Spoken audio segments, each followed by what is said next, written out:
I tend to do a show where I outline a number of things pertaining to the Lions and Patriots game. I tend to do that show. This show is going to be more about me than anything else. And what I mean by that is I need the show today. I need this show. I need all of you in the chat with all y'all energy. If you disagree, make sure you disagree. I need the same energy. On Friday, October 7th of this year, my younger brother was murdered. On November 2nd, he would be 36 years old. And I get to look at his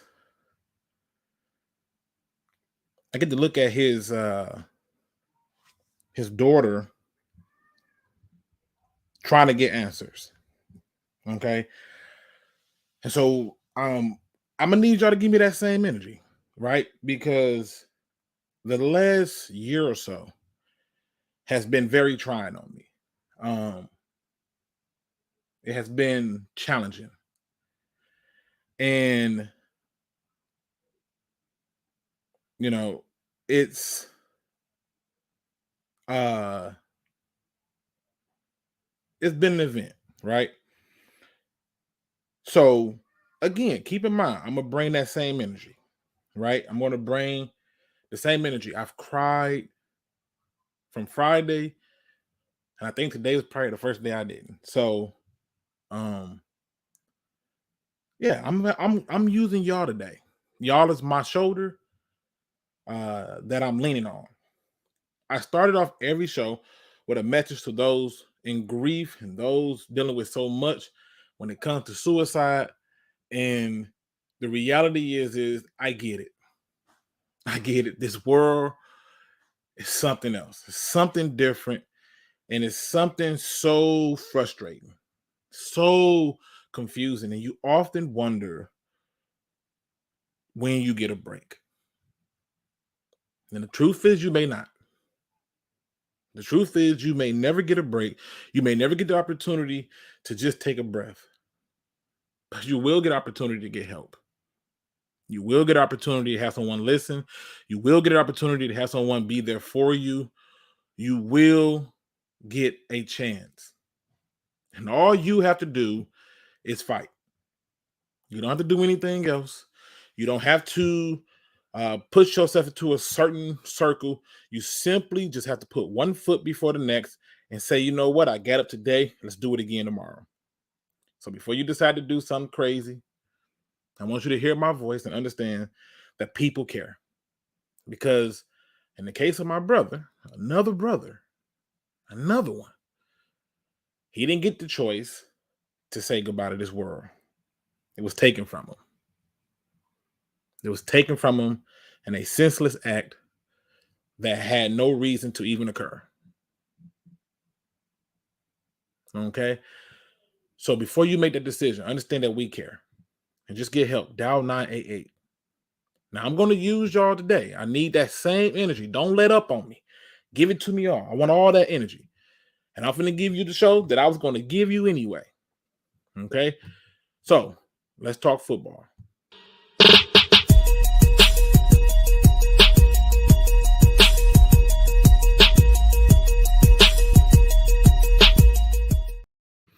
What's going on, Pride Nation? We back at it again. Obviously, I'm a few days late on the recap of the Lions versus Patriots, and I got a lot of opinions and views that go along with this game.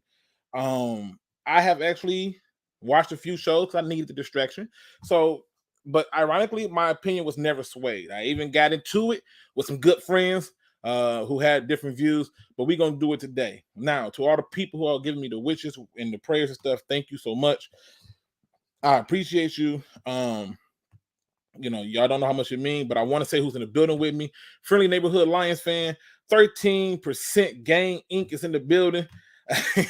He said he got a message. Let him know. We're going to get into it. We got Barbary Lion in the building. Crimson Shadow is in the building. Detroit.Sports in the building. Looney Tunes. Southwest Lions in the building. Anthony's in the building. We got Midwest Lion in the building. Lions Talk by my man Michael Mike by Chat Sports is in the building. We got Chrome in the building. Go Lions in the building. New York Lions fan. What up, though? I mean, listen, if you showing love to the Lions and you in New York, man, you know you doing it. You got two teams over there, so that's what's up. Maybe you from Detroit. Ain't no telling. Show the love. We got my man Noel in the building. The great one, Mike, is in the building. Daryl Richards in the building. Make sure I ain't forget nobody. One Funky Lion fan. Giovanni Lyons. I'm just going down the line. Let me see. Gavin Carson is in the building. Ramon the New Age is in the building. Mini DC5 is in the building. In the Mix is in the building. Mr. Marcus is in the building. Junior Gitta is in the building. Make sure I ain't forget nobody. And I think I got everybody. Again, to those who just coming in, yes. On Friday, October 7th, I actually woke up that morning for work. I watched the news report, and it said, breaking news, a shooting just occurred. It's a live scene. And I remember watching the news report and thinking, man, this is terrible. Why does this keep happening? And I went to work, did everything like I normally would do. And I was planning on going live that day. And my mother called me in a full hysteria and told me that my brother had been murdered. So, yeah, we're dealing with that, making funeral arrangements and things like that. But I'm using you today. You are my energy.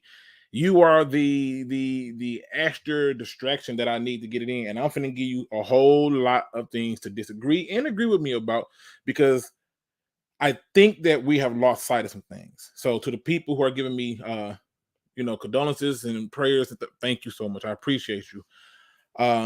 Thanks, Detroit made me. All right, so let me get right into it. Today, I got to go on Woodward Sports. Shout out to the people over there. And I got to talk to Adam and Jeff. Now, don't get me wrong, people. I love me some Adam and Jeff. We ain't going to agree on everything. Adam thinks I'm batshit crazy. I think he's nuts too. Still love him, right? This is the benefit of having sports. You don't have to agree on things, but you can at least have a conversation about it. And Adam seems to think that all the blame falls at the feet of one person after this damn game. And for me, I disagree. He believes that all the blame should go to the head coach. And so I made polls, and I put these polls up, and I wanted y'all opinion. And man, y'all rock, man.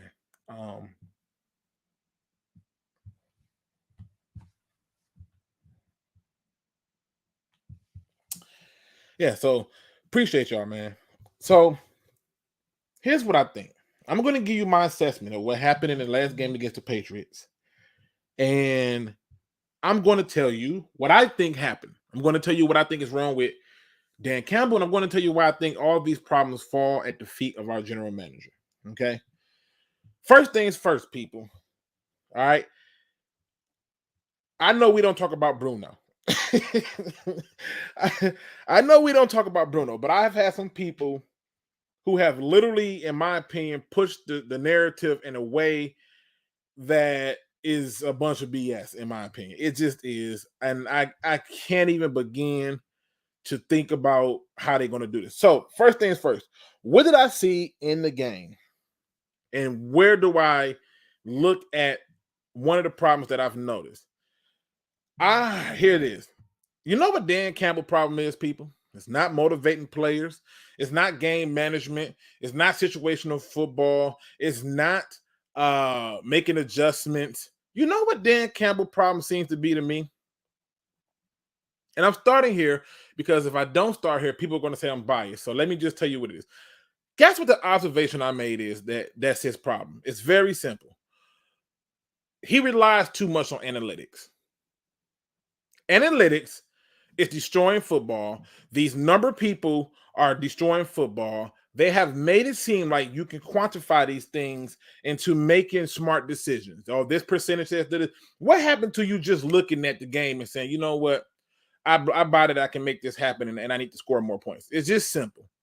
But nope, you got all these number guys who doesn't play the sport, who's never coached the sport, who ain't never done it, and they just want to talk numbers. That's all they want to talk. And I think analytics is getting in the way when it comes to Dan Campbell. Dan Campbell will be judged just like any other coach who's come down the pipeline for the Detroit Lions. And the reason for that is because when I look at the Lions, I make my decisions based on information. Some people can call it being judgmental. I call it making judgment. See, when you're judgmental, you don't have any information. You just made it up about it. Oh, he's an African American boy. He got to be violent, right? You don't have no information to say that, right? But if you look up and you got more information and you find out more about it, you can make a judgment call. Like, I don't see too many people putting their kids in the cars with strangers and say, hey, just take them where you want to take them and bring them back around 6. Because that would be considered a judgment. So here's me making a judgment based off of what I'm seeing. Okay? Because I'm under the belief that analytics are costing this team games. Okay? It's costing them games. Before we get into the 4th and 9, it's a non-factor. I don't care. It was so early in that game that it didn't matter. It just didn't matter. The real issue has and always has been, for the last couple of years, the damn defense. And no matter how you try to slice it, no matter how you try to downplay it, it has and always will be the defense. I had someone ask me, Luke, you was all about the coaching, but now you don't want to get on the coach head on this one. And I said, you know why? I said, part of my evaluation with the coach is based on the decisions that he make in game, outside of the game, and around the game. So, for example, when you look at Matt Patricia, I wanted him fired after the first game. And people said you was crazy, and I lost my mind. But the truth is, he came into that game as a supposed defensive guru. 100% guru is what they said. And I watched the defense where he was such a guru that he thought Tavon Wilson was better than Glover Quin. I had numerous of people in our community come after me because of that take. It aged really fucking well. It aged really well. And I had so many people who came back and said to me, yeah, you still wrong. The defense under Matt Patricia was horrible. And if it's one thing that I evaluate coaches on is when you come in, what side of the ball is you most closely related to? For example, right? When you go out and you get somebody like, I don't know, say Sean McVay, an offensive guy, I expect for your offense to perform. Shame on me. When you look at Bill Belichick, his defenses perform. And when you look at Dan Campbell, well, I be damned. He's the offensive side of the guy, and offense performed. But Luke, they didn't score a singular point against the Patriots because they were relying too much on analytics. He second-guessed himself from the previous game into this one, trying to make it right from the previous game to this one. But that's not the biggest problem with this team. Everybody gets one bad game. Hell, the Packers just lost to the Giants. And the end of it all is this. We can't use no more excuses. We can't talk about it and say, oh, this comes down to looking at just plain simple coaching. He's a meathead. He doesn't know. That's BS. It's the same group of people who said over and over, this is a long rebuild. Now they want him fired. What happened? They changed the stance on that. They changed the stance when they said you got to keep Patricia for 3 years, but Dan Campbell can't get 3 years. Make it make sense. And Dan Campbell has done more in his 1 year in 4 or 5 games than Matt Patricia did in 3 seasons. But we got to fire him, right? Because that's where the problem lies at. It's the coaching. Then I had to go and do some research. I had to start to look at things a little bit different. And the first thing I happened to notice was, damn, look at the defense. Take a good look at the defense. In 2021, and I need your help in the chat with this one. In 2021, what would you have to say was the absolute worst part of that team?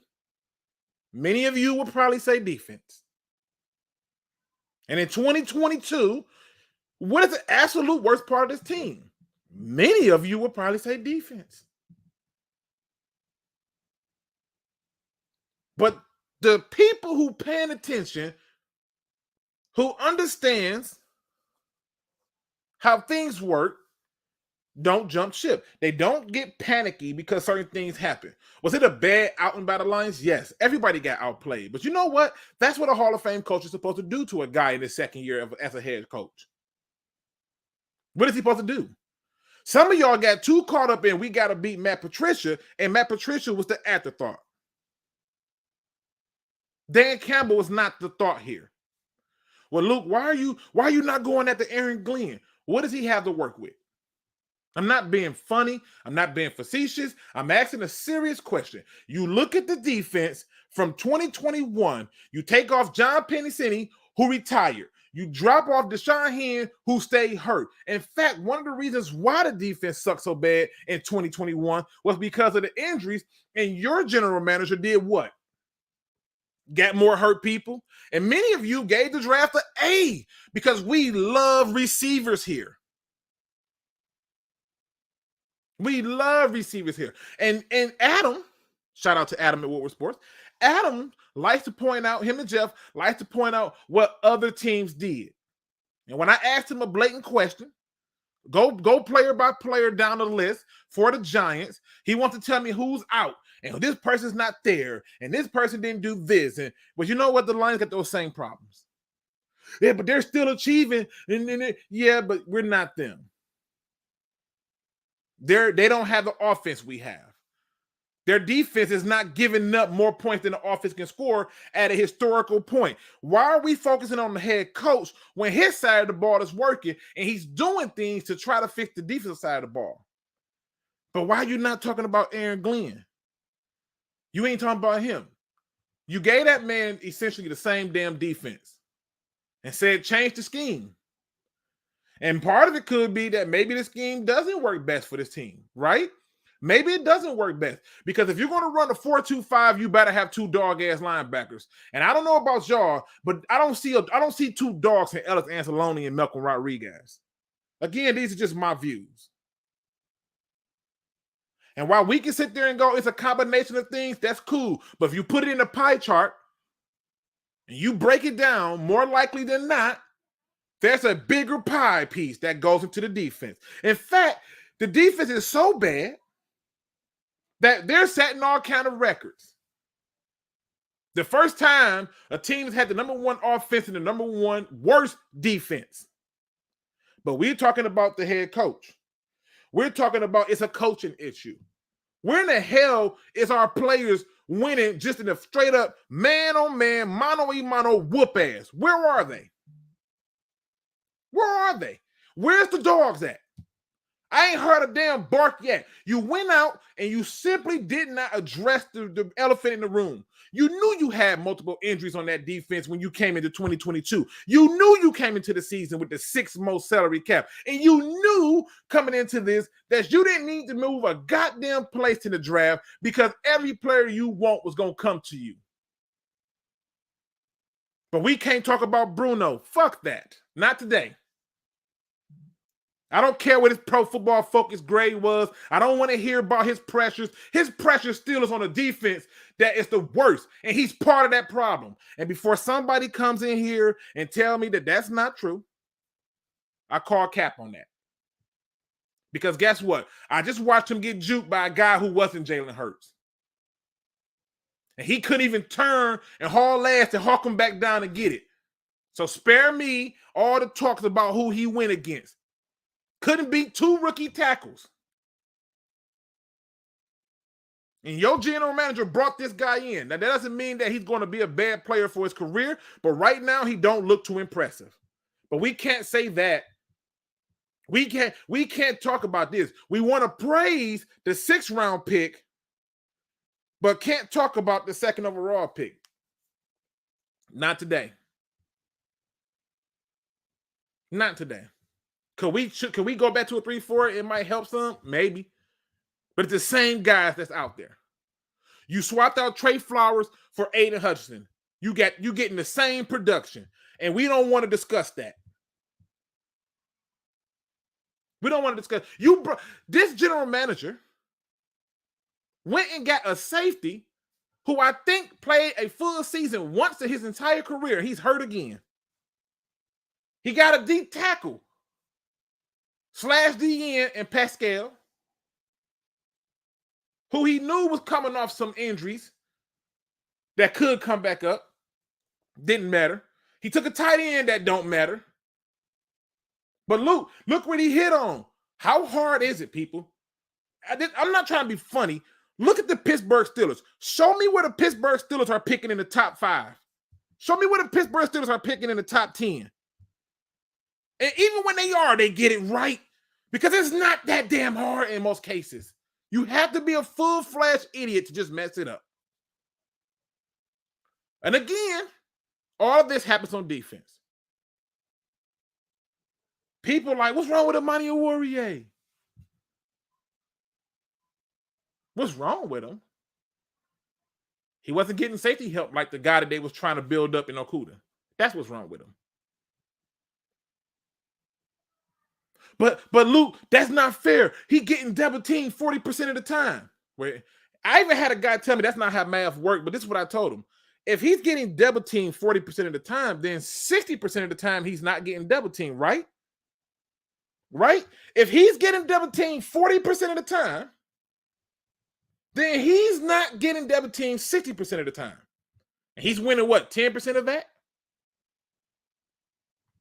Luke, he's leading all rookies in pressure. What pressure? You want me to show you what pressure looks like? Go and look at that game against the Patriots and watch what the Patriots defense did. That's pressure. Go and look at what happened to Matthew Stafford. That's pressure. Go and look at what happened to Aaron Rodgers. That's pressure. Don't tell me that this guy's leading all rookies in pressure. I think George Karlaftis is doing more for the Kansas City Chiefs than Aiden Hutchinson is doing for the Lions. And please, before somebody come in here and get in their emotions about it being a Michigan player, let's just put it out there when we talk about the rookie thing. Because like Sauce Gardner's performing. See, all the excuses we make for other people don't happen when they're not on Detroit.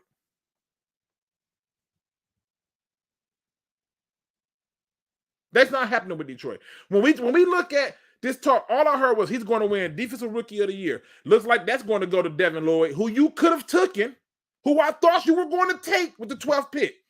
And what do people do? They double down on it. I had a person send me a message and tell me, see, Luke, Okudah's better than Isaiah Simmons at the 3 games. I can't make this up.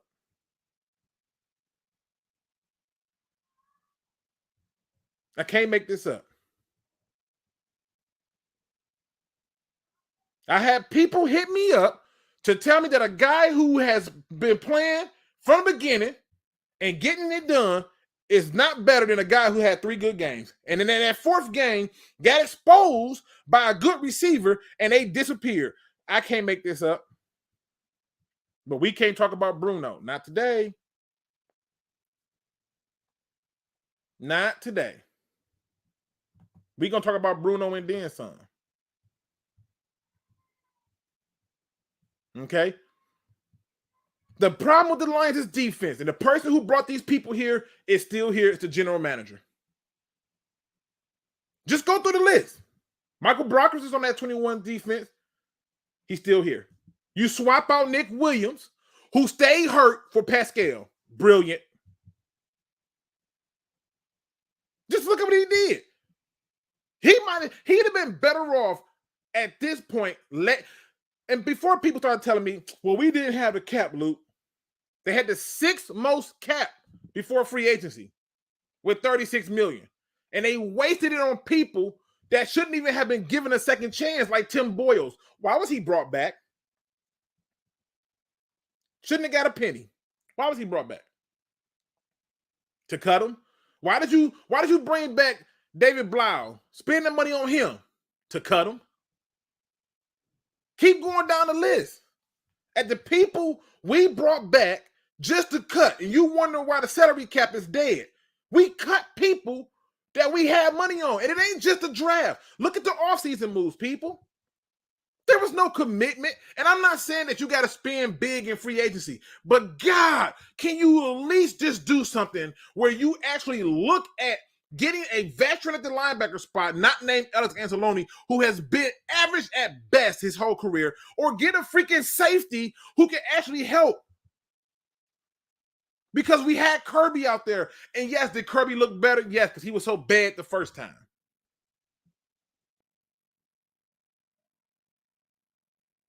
Still no Romeo Ocore. But you keep Julian Ocore.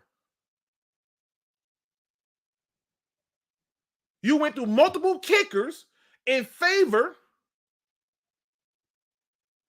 of moving on from Patterson because of what? The coaches wanted it? Cool. We put that on the coach. But you're the GM. You get the groceries. They get to cook it. You get to tell them what the cook look like, and that's how it works. And the Lions sit up there on defense and suck. If the Lions defense held the Eagles to 22 points, they win that game.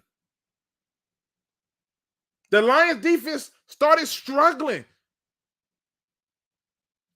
after having a 22-point lead, started struggling, letting them get back in it. I got people acting as if though the problem with the pass rush has been fixed, and yet I still see no pass rush.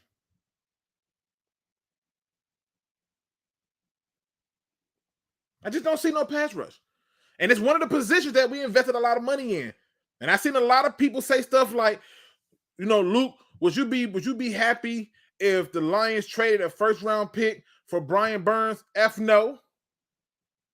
No, I won't. You've invested enough money in that damn D-line. I need them to start performing. How much more money are you going to invest in the D-line to get this result? Your front seven is non-existent. Your leading tacklers are all in the secondary. Look it up. Look it up. Nobody gets that many tackles without them getting to those people. Look it up.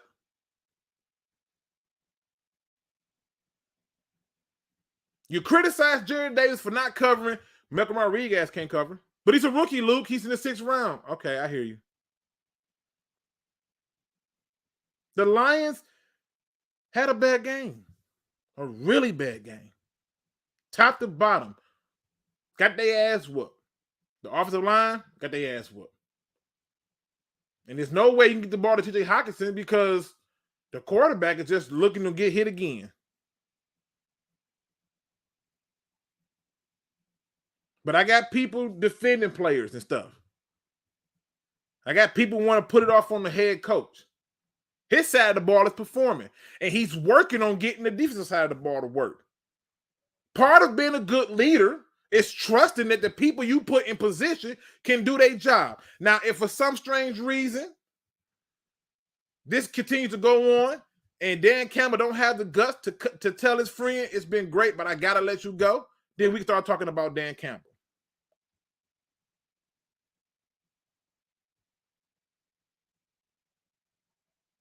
Then we can talk about him.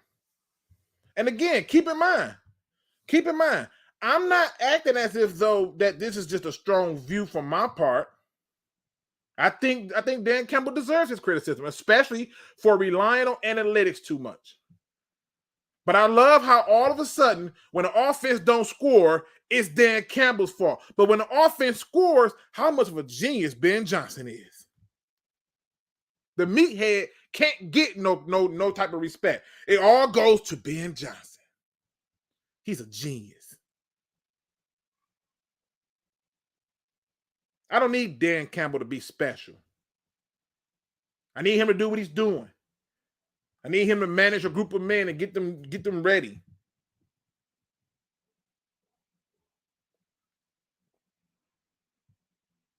The reality is this. Each one of the games we lost, you can look at the defense and start there. And before somebody says, well, the Patriots game, why do the Lions got to keep scoring 35? I told you it's not sustainable. It's not. Scoring 35 points a game is not sustainable. Scoring 28 a game is not sustainable. The defense had to be able to pull up their big boy britches and do something.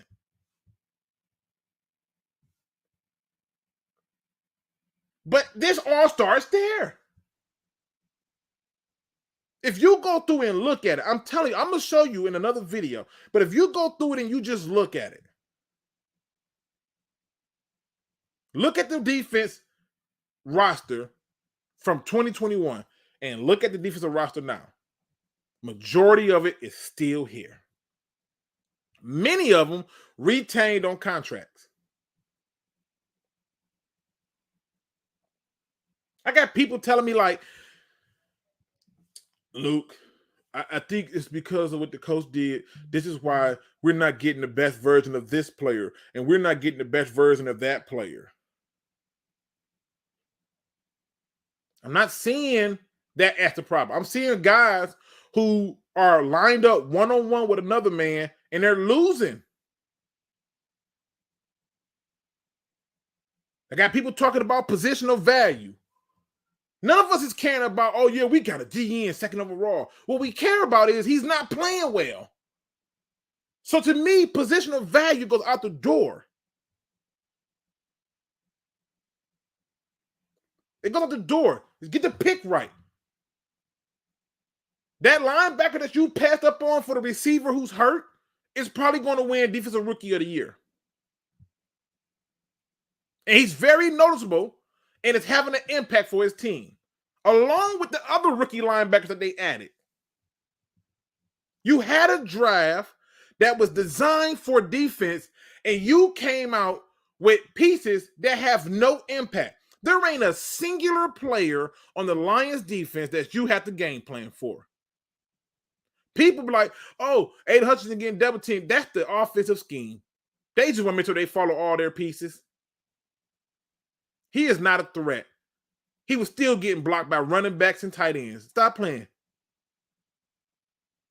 Malcolm Rodriguez, if I watch this brother overrun one more damn play. But he's a rookie looking from the 6th round. Fine. But let's not act like they are impact players. We're not going to do that. We're not going to do that. You had $36 million, and most of that money was spent on players who shouldn't have been here. You traded for you traded for Trinity Benson. You picked up Kadero Hodge. Where are they at? Not on the team. Jamar Jefferson, where is he at? Where are they? You took a tight end in a draft designed for you with defense. Worst pick of the whole damn draft. Y'all giving out A's. Many of the people in here listening, dodging me because they know I'm ready to call out names because I saw the messages. That's another good point. The Jags has allowed the least amount of touchdowns this year, and they spent most of their money in the draft on defense.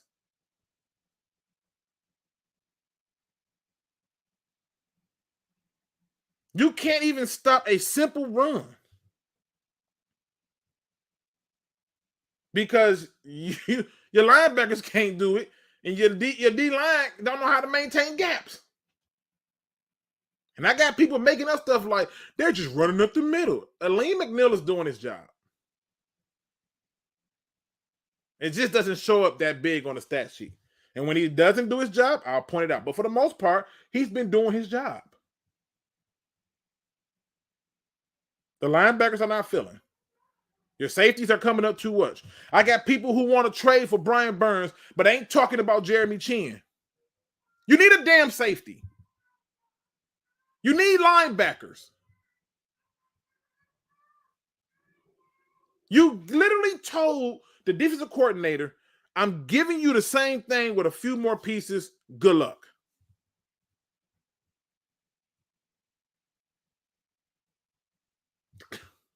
You don't have a single impact player on defense.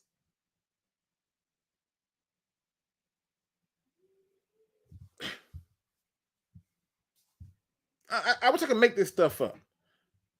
I'm putting it in the chat. Y'all feel free to jump in. You don't have this. The Lions' biggest problem that I would give Dan Campbell, relying on damn analytics too much. The other issue is we underestimated Jon Kapler's being gone, because he was at least able to hone in that 3-4 defense, and I think because Aaron Glenn was not as comfortable with it, and believe it or not, the 4-2-5 is supposed to be a defense that helps with both the run, spread, and it's supposed to help get pressure. It's not working. It's just not working. But you have a general manager who brought these people in here. They brought them in here. We want to overlook everything else. Like it don't make sense.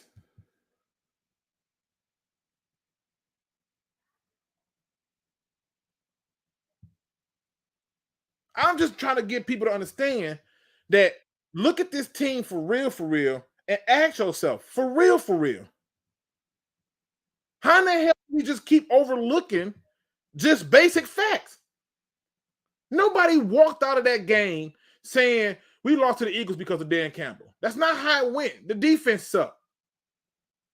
And we questioned the defense in the game that they won, where I was even told and asked, bro, let us enjoy this win. I said, okay, cool.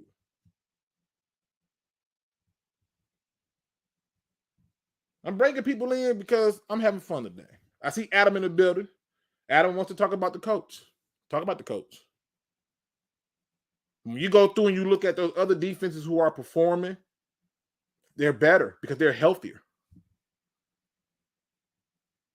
You talk about the Giants, we can go player by player down the Giants. And I'm pretty sure you'll take more of their players than ours, because our linebackers ain't worth a damn. When you ask the average Lion fan, you take a room of 100 Lion fans and ask them who's the best player on defense, you'll get 100 different answers. Take that same group of Lions fans, 100 of them, and ask them who's the best player on the Rams defense, and they all 100 will tell you the same player. We don't have that.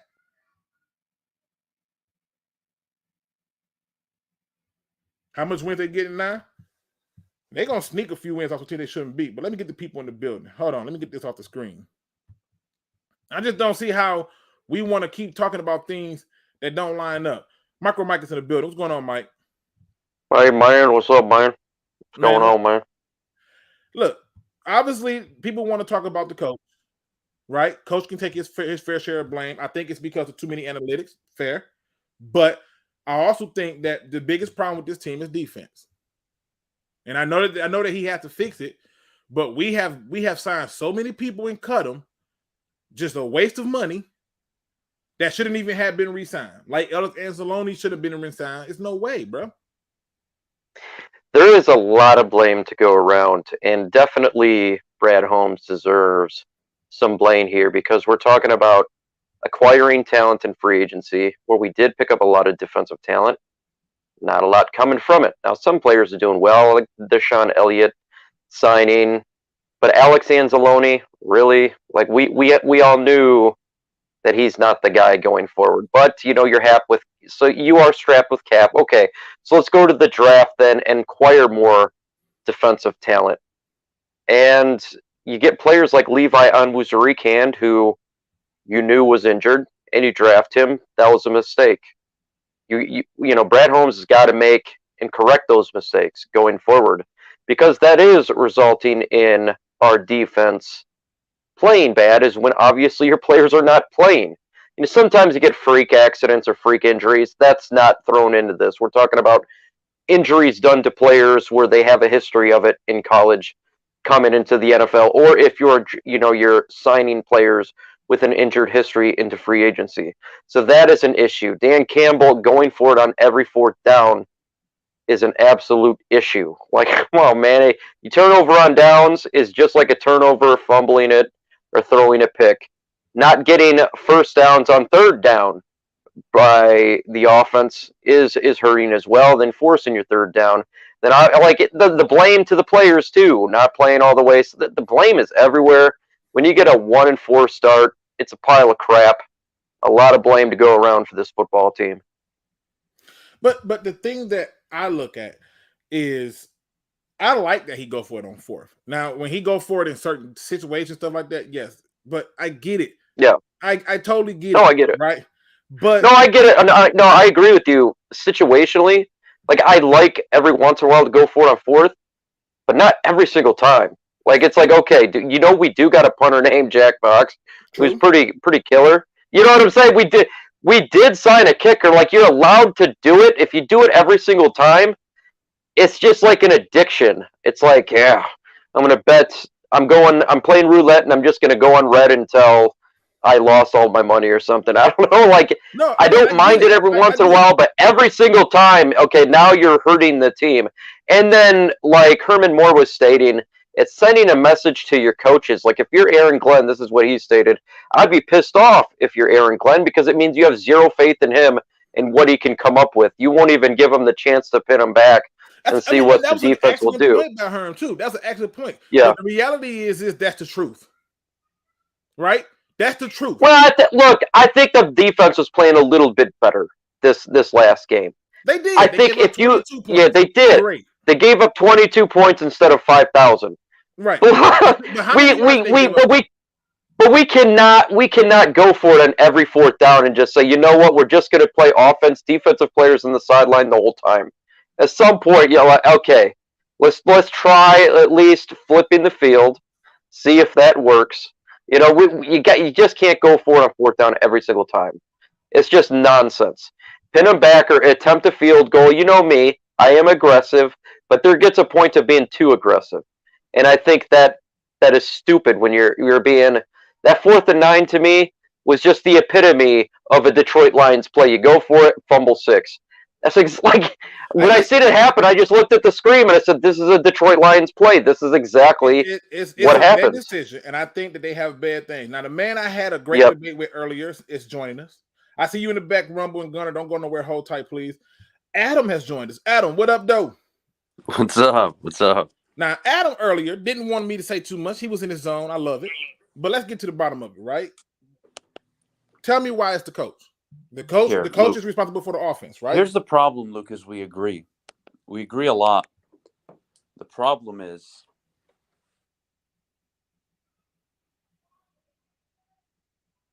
did I lose Adam? The problem is there ain't nobody talking, dog. Adam, did I lose? I was like, Adam, I lost you. I don't know what happened. I do not know what happened. Hey man, look, man, trying to get back down, man. Yeah, like I was ready for it, and I hear him now. There you go. He back. Go ahead, Adam. I'm listening. My man. Back, man. Yeah. So let's like go back from day one, okay? Like how far? You mean like day one, or like just day one? They announced Dan Campbell. Campbell. They announced Brad Holmes. The whole shebang. Cool. Go into the offseason. You have the number.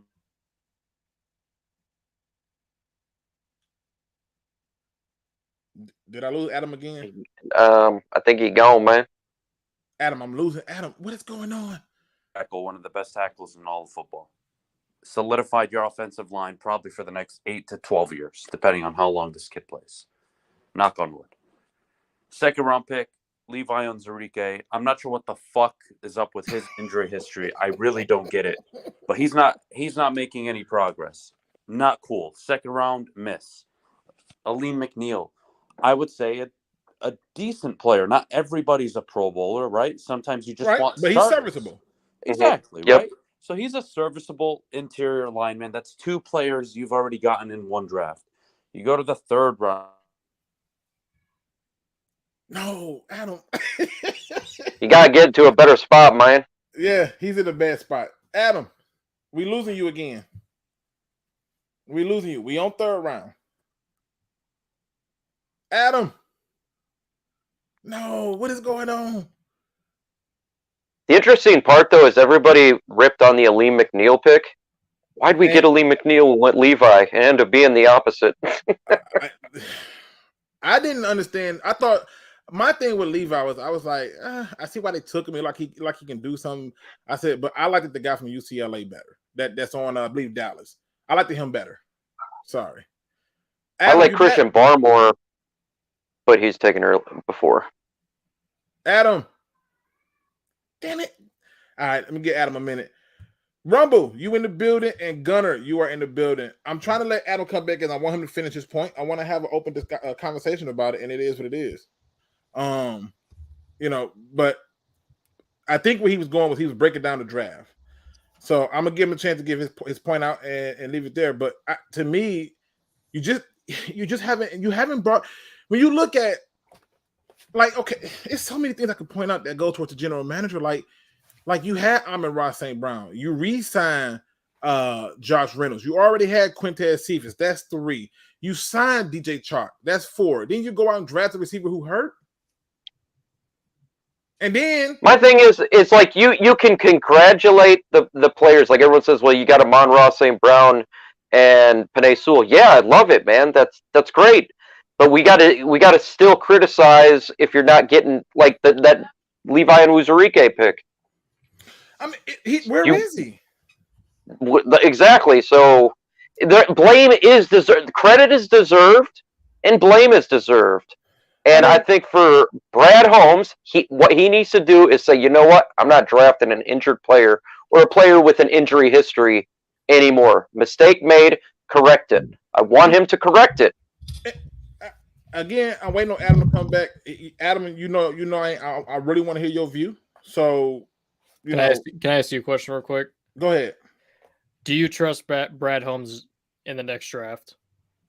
Like, do you trust him having another draft, or do you think we should just move on? No, because Gunner, you can stop me when I'm wrong. Didn't I tell you we might need to be a little concerned about Brad Holmes because I said he seems impulsive, and if it wasn't for Dorsey slowing him down, we would have made a lot more dumb decisions.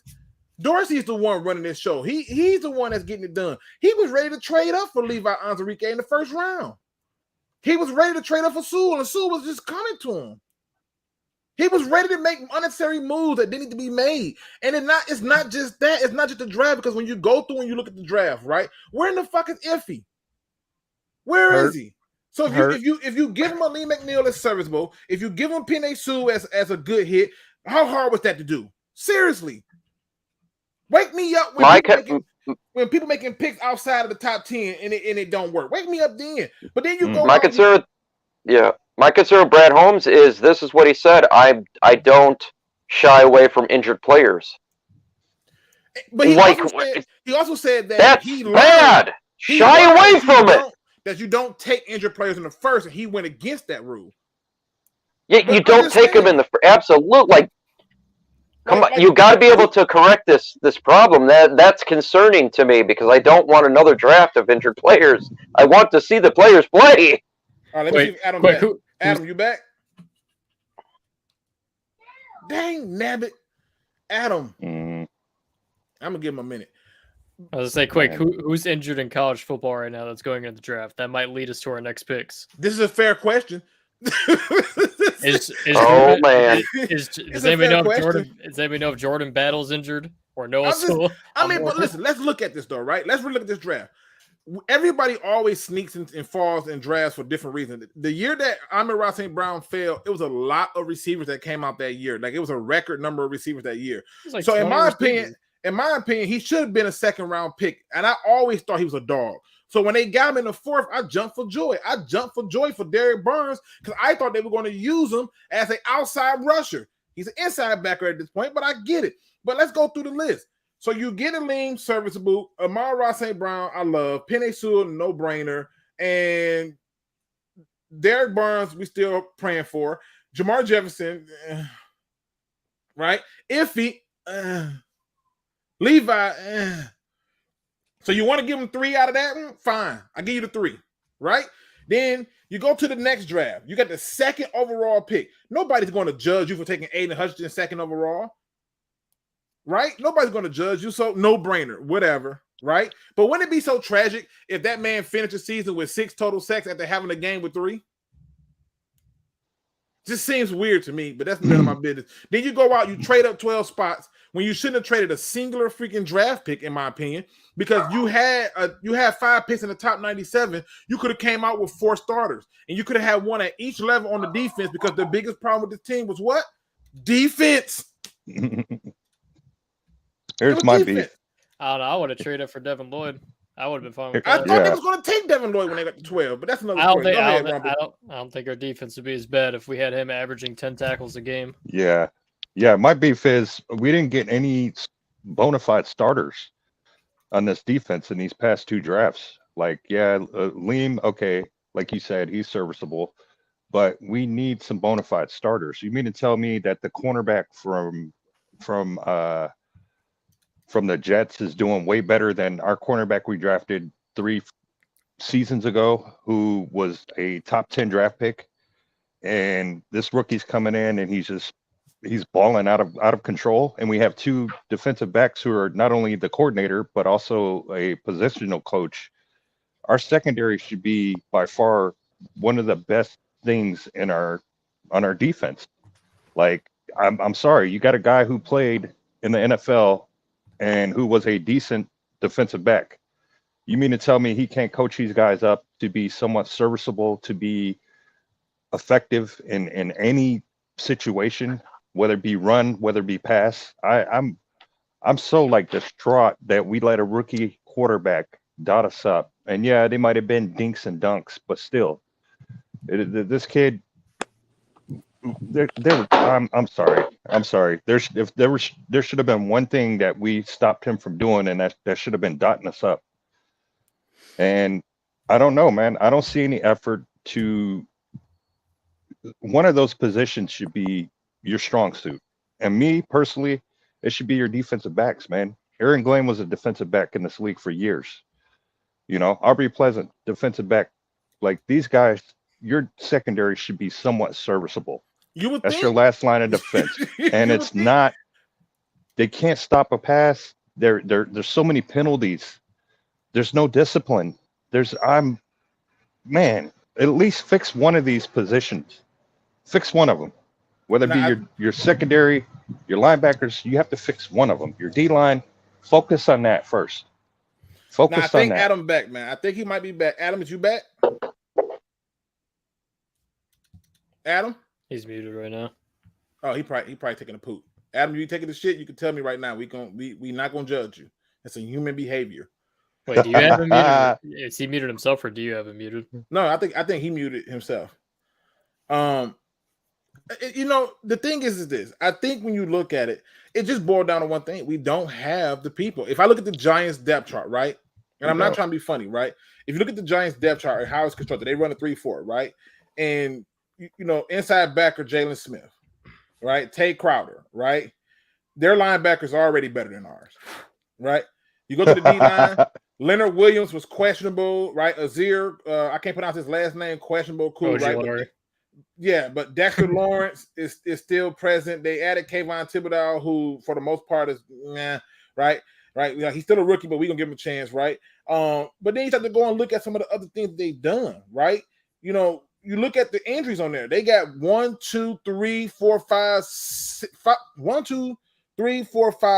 players on IR on defense. 3 players on IR on offense. They got 6, 7 offensive players who may be hurt. 5 players on defense who may be hurt. Let's go and look at the Lions shit. I mean, it's really disturbing when you look at it. Because we can't talk about Bruno, so we're gonna leave him off the chart. But let's look at the Lions though, right? We know that the Giants got a better linebacking core. That their front 7 is just better than the Lions. It's just, I don't care what nobody says. It's just better. But when I look at this team, you got Levi IR, Tracy Walker IR. That's 2 players on defense on the IR. On the offense, you got 3 players on IR. On offense, you got 4 players hurt. On the defense, you got 6, 7, 8, 9 freaking players hurt. And you knew they was hurt. I get it, but excuses are like assholes, and we have a lot of them. I think the Lions should not be 1-4. I think we should have a better record than that, and I think facts. At least two wins. At least 2 wins, and I think it's unacceptable to be at 1-4. And I think accountability should be held towards everybody. Coaching staff, GM, players. I think this is ridiculous. My expectations was 7 to 8 wins. You got to be able to progress. We're not progressing, we're regressing, specifically on defense. And I understand that we're doing really good on offense, but on third downs we're cheeks, and we got shut out by the Patriots. Do you think that maybe that Dallas is going to figure out, look what Belichick did? They got a better defense, and they could do the same thing. So it's not good. Got a better defense, period. Oh, they got a better defense. They got a better defense, but they're going to do the same thing of Belichick. I am sure of it. What kills me is this is a shit show. A conversation about talent, right? Is that what I'm understanding, Luke? It's talent, correct? No. It's not talent. It's people who you're bringing in people who you knew were damaged goods, right? If you ask me to bring you a dozen eggs and all them ones are broke, shit. let's go through his first. Let's just go back to day one. I think I cut off at that point. I don't really remember. Yeah, you gave. I remember well because you was talking about it, and you were on the third round pick. So let me do one thing so we can visually, see where you at. I'm open ears to hearing it. I just think the bigger issue falls with the general manager, and I'm all ears to hearing your view. So here's the problem. Let's go around the league. The floor is yours. Let's go to the Los Angeles Chargers. They've stacked draft classes where in back-to-back draft classes, you're able to pull players like Rashawn Slater, Justin Herbert, Tranquil, the linebacker, who was a late-round pick, ends up being a serviceable starter, Derwin James, Joey Bosa, et cetera, right? And all these GMs that are successful, you go to the Bills, the same thing. Brandon Beane, what he was able to accomplish his first few years, gets Josh Allen, Edmonds, goes up, follows it up with more deals, trades for Stephon Diggs. They suddenly become from a 6-10 team to an 11-win team, then 13, then 11 again, and now they're Super Bowl contenders. You look at every GM, and I can show you moves where Brad Holmes has made very similar moves, except one very critical move. He hasn't drafted a quarterback, and he hasn't hired a head coach. Those are two things he has yet to do. And I look at my head coach, and I'm saying, wait, I gave you Penei Sewell last year. I gave you Amon-Ra St. Brown. I gave you Aleem McNeil, who is a serviceable player. I'm not saying he's a stud, but he's serviceable. You can't draft every player to be an all-pro. So I'll take a few starters on my team. And the truth is, Derek Barnes and all these other players that he got you in the first draft, they were all playing significant snaps for the team last year. And then you go into free agency. He's fixing the salary cap. He's doing everything he's supposed to be doing. You go to this year, you have 2 first-round picks. He gets you Aiden Hutchinson, which, again, the most important position in football, getting after the quarterback outside of being a quarterback, right? What's the second up? Makes a phenomenal trade. Doesn't give up much capital to go up 20 spots in the draft. Then you go to the second round. Pascal led the SEC in quarterback pressures, a guy that was absolutely dominant and a vital part of Kentucky really turning around their program. Cool. Pascal, I like it. Cool. Good picks. James Mitchell in the 5th round. Okay, I'll live with it. What was it? Kirby Joseph, I think, before, who is disappointed, I would say. He's not been the player you want, a 3rd-round safety, but regardless, I've seen rookies that are playing the safety position. I forget the kid out in Indianapolis, but he's doing a hell of a job. Oh, he was Nick Cross. Yep, Nick Cross. Yep, thank you. And then you have Malcolm. Who you could have had in the second round, but you could have had 100%. And I think the problem we have here is we're not talking about talent when you're kicking an onside kick in the first game. Give me 1 second. Okay, so I'm giving him a minute. To me, I hear what he's saying, right? And I love that he brought up other teams like the Chargers and some of these other people, Sorry, right? I'm back. Okay, you back? Go ahead. I got rebuttals to what you're saying, but I don't want to do a yelling match. I want to have a conversation. Oh no, you're good. You're good. I'm. It's not the morning where I'm angry. Don't worry. You're fine. Anyways, so back to the players.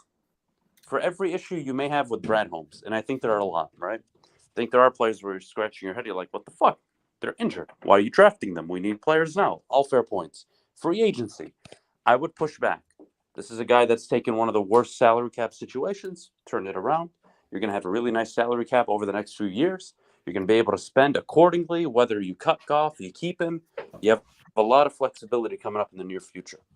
But the reality is, Brad Holmes isn't the guy kicking an onside kick. Well, let's backtrack. Brad Holmes isn't the guy. First game against Philly, right before halftime, their clock's going out.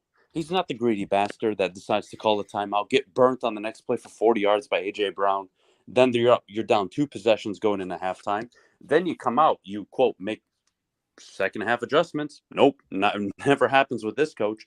Philly come out, they score, they make it look easy. You come back, you score. All right, it's a 10-point game. A few minutes left in the third quarter. We have still a whole nother quarter to play. Fuck it, Russian roulette. We're going to kick an onside kick because we're the fucking Detroit Lions. We're coached by Dan Campbell. Well, again, it's these kind of mistakes. And then you go back to Minnesota, the same thing, the fourth quarter, towards the end, whether it was the timeout, whether it was the fourth down call, it's always something with this coach. And Mike said it perfectly. This is not a 1-4 football team. And when you bring up talent and the rookies and whatever Brad Holmes did, that means I have a complete roster issue. That means the roster I've given this coach not a roster issue, though, Adam. Is not good. It's not. But No, hold on, wait, Adam. This is what I'm saying. So it's not a roster issue. What I'm pointing out to you is this, because you talk about the pushback on the free agencies. We just gonna act like it was cool that he brought back people like Tim Boyles. That was some cool shit. That was great. Right? I need a backup quarterback, and it didn't cost me much. It cost me nothing. It cost you a cap penalty when you released his ass. It did.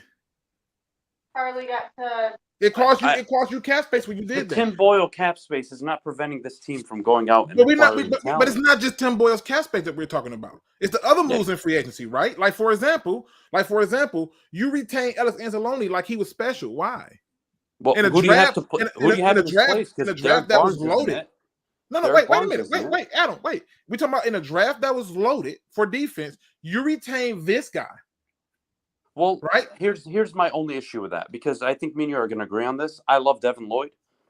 I was always during mock draft season, trade back, get Devin Lloyd at 9, well, yada yada yada. Aiden Hutchinson won't be available, all that shit. We've done this conversation a million times, but I don't see it, because I think you have it on the screen right now. You've probably pulled 5 starters and then 2 additional ones who are unknown, Pascal and Williams, in 2 drafts. What more do I need? And I look at Brian Dable, who took over a situation that's it's just not as bad. Just the draft. Arthur Smith it's more took than over draft. A situation just as bad. If you go through and you look at 2021, you walked out of that season saying that defense was horrid. And now in 2022, the defense is horrid. And they got Jeff Okudah back, who I was told free Hefe, right? They addressed I wasn't listening. Don't. I'm just saying that shit pisses me off, because that motherfucker is 66 in the NFL right now, ranked on PFF. So I don't want to hear no shit about, we got free Hefe back, I can't wait. When the reality is, I have a rookie out in New York, Sauce Gardner, playing better than this kid has ever played in his fucking life. That shit pisses me off. And you know what? You want to look at Brad What Holmes, you're not gonna do is drag me over there with you, because me and Okudah, but I think Okudah did okay, but he did have safety help. But I'm not arguing that. I'm just pointing out to you that when I look at our players on defense, I'm not impressed. Nobody's game planning for a single fucking player on this defense, right? And you're right. When When I look at what he did in that draft, I honestly think that he could have kept all his picks and not made a trade this draft. He has made a trade in every freaking draft, and I wish he had stopped this shit, especially when you have 5 picks in the top 97. And let me ask you this, because this is like where I struggle a lot. The Jameson Williams move, trading up the way he did, right? You needed a number 1 wide receiver going into the season. You saw what the team looked like without St. Brown. They're lost. And even St. Brown, is he Cooper Kupp? I don't know. It's way too early. And I like him a lot. Phenomenal football player. Does a lot of good things for your team. But you want a Stephon Diggs. You want a Devontae Adams. You saw what Adams did. You saw what Adams did on Monday night. You want one of these guys, the difference makers, the playmakers. I'm not going to kill a GM who's now positioned his football team on the offensive side of the ball to be like, wait, whoa. Let me take a step back here. Let me not be so angry for 5 minutes. I have one of the best offensive lines in the league. I have a running back by committee, even though Swift is one of the unbelievable backs in the league if he could just stay healthy. But regardless, I've got running back by committee. I've got now 2 potential future generational type what do I want to say, generational, but let's say Pro Bowl caliber wide receivers, Jameson Williams, maybe he's an all-pro receiver one day. Who knows, right? You've now intrigued many coaches around the league who, let's say, Dan Campbell doesn't work out. Let me ask you a question, Adam. Go for it. If I'm gonna ask you 3 questions, but I'm gonna ask you the first one. Let's say, Adam, hypothetically, I don't know, you needed a heart transplant, say yesterday, and I tell you you're not going to get it for a few months, but they telling you got 48 hours to live. Are you excited as you are at least going to get one 4 months later, or are you still looking like, what the fuck? I need it like tomorrow. Well, I know where you're referring to, and you're right. I would say no, that I'm not looking forward to it. But the problem is, I can live if the Falcons, if the Seahawks, if the Giants, if all these teams around the league. Again, I'm not asking for a top 15, top 20 defense. Just make the team punt a few times. Again, they actually did okay. They did okay. Yes. They did okay against New England. Like, we're forgetting this a little bit, too. They did okay against Minnesota. They did okay, if not above okay, against Washington. Defense, for all its faults, I'm looking at the simple coaching decisions you have made that have cost your team football games. Yes, the 48 to Seattle was unacceptable, pathetic. William says that's a terrible analogy, but you understood what I was pointing to. I get where you're going. The problem is it's not life or death in the NFL, because the reality is, if I'm Brian Dable, I walk into an awful situation. Nobody likes Daniel Jones. Daniel Jones's mother doesn't like Daniel Jones. And you know what? Brian Dable steps in. He has them running. But Adam, 70% of the time they run play action, they run RPOs. They're putting 6-7 people at the line, giving them protection. Because I think that at this point we're still not getting to the point of it, right? We want to overlook what he did with that 12th pick, right? Do you think Jameson Williams is going to be Calvin Johnson? Can I ask you this? Because you're making a good point right now, and I need to ask you this because if we agree, I think it's going to change the whole night. Okay? You can question that pick. We can do that. I still think it's too early, but I get your point. I think that's a fair angle to take. But let me ask you this. That 12th pick, let's say it's Jordan Davis. Let's say it's Kyle Hamilton. Let's say it's who went after Devin Lloyd. Let's say it's one of these players. Does that change Dan Campbell from being a full fucking jackass, going for it on 4th and 9, 4th and 1, 4th and this, 4th and that, kicking an onside kick? I don't think it does. Because at the end of the day, I think it do. You know why? You know why I think it do? Because I think if you have, say if it's Jordan Davis, I don't think you got all these goddamn rushing yards from people we never heard of. Right? I don't think that quarterbacks are having career life moments. Yeah, but Jordan Davis lines up in Philly with 2 perennial all-pro edge rushers and interior. Oh, wait a minute. Let's go back. No, wait a minute. Let's go back, Adam. You said if that 12th pick was that, which means you would have had Aiden Hutchinson and Jordan Davis. Yeah. And then you would have had whoever they took Pascal if he was healthy. You would have had a whole new revamp plus. But do you think they're performing at that level? That's my question. Do you think they're performing at that level with this level of coaching they're getting? I would say no. I think they would. They would because right now the problem is teams come in and they automatically say, you know what, we're running the ball. And that's just the reality. They're not afraid to run the ball on us. They're not afraid to throw the ball deep on us. It was 3rd and 16. He scored a touchdown. I mean, we can talk. That's not a culture issue. Yes, that's it is. Players. He lined up. He was 0 blitz on 3rd and 16. I understand that. Lined up the whole team on one side. I understand that, but I can show you. I can show you multiple times where even in that regard, when they called the 0 blitz on that. The trick is to maintain gap assignment. They didn't maintain gap assignment. That is coaching. That is, hey, dipshits. Look at the film. The players. Hey, you know your assignment. Rookie. I will never play you again if you break outside containment. Come here, Lee McNeil, you fat fuck. Who are you going to bench these people for? I'll bench them for my mother. The point is coaching. Nobody's doing that. You know that's not true. You know that's not true. Yes, it is, because coaching would make a difference. If Bill Belichick was on the sideline on Sunday, the Lions completely stifle the Patriots offense. They don't get a single point, And they probably win 14, 17-3, 14-6, something along those lines. Why? Because Bill Belichick would make sure every detail throughout the week. Listen, Aiden Hutchinson, I swear to God, I'll fucking kill you if you break outside containment. I swear to God, look. That is true. Kirby Joseph, don't do this. Jeff Okuda, all I hear is free Hefe. You walk around Allen Park like you run this bitch. You fucking suck too. Get your shit together. That's facts. That's facts. That would happen. The bootleg doesn't happen 5 times in a row. If that happens, bootleg to the tight end. Bootleg to the tight end. I'm sorry. Like when, but and Adam, I don't want let to me be ask the guy you this. that's coming out week.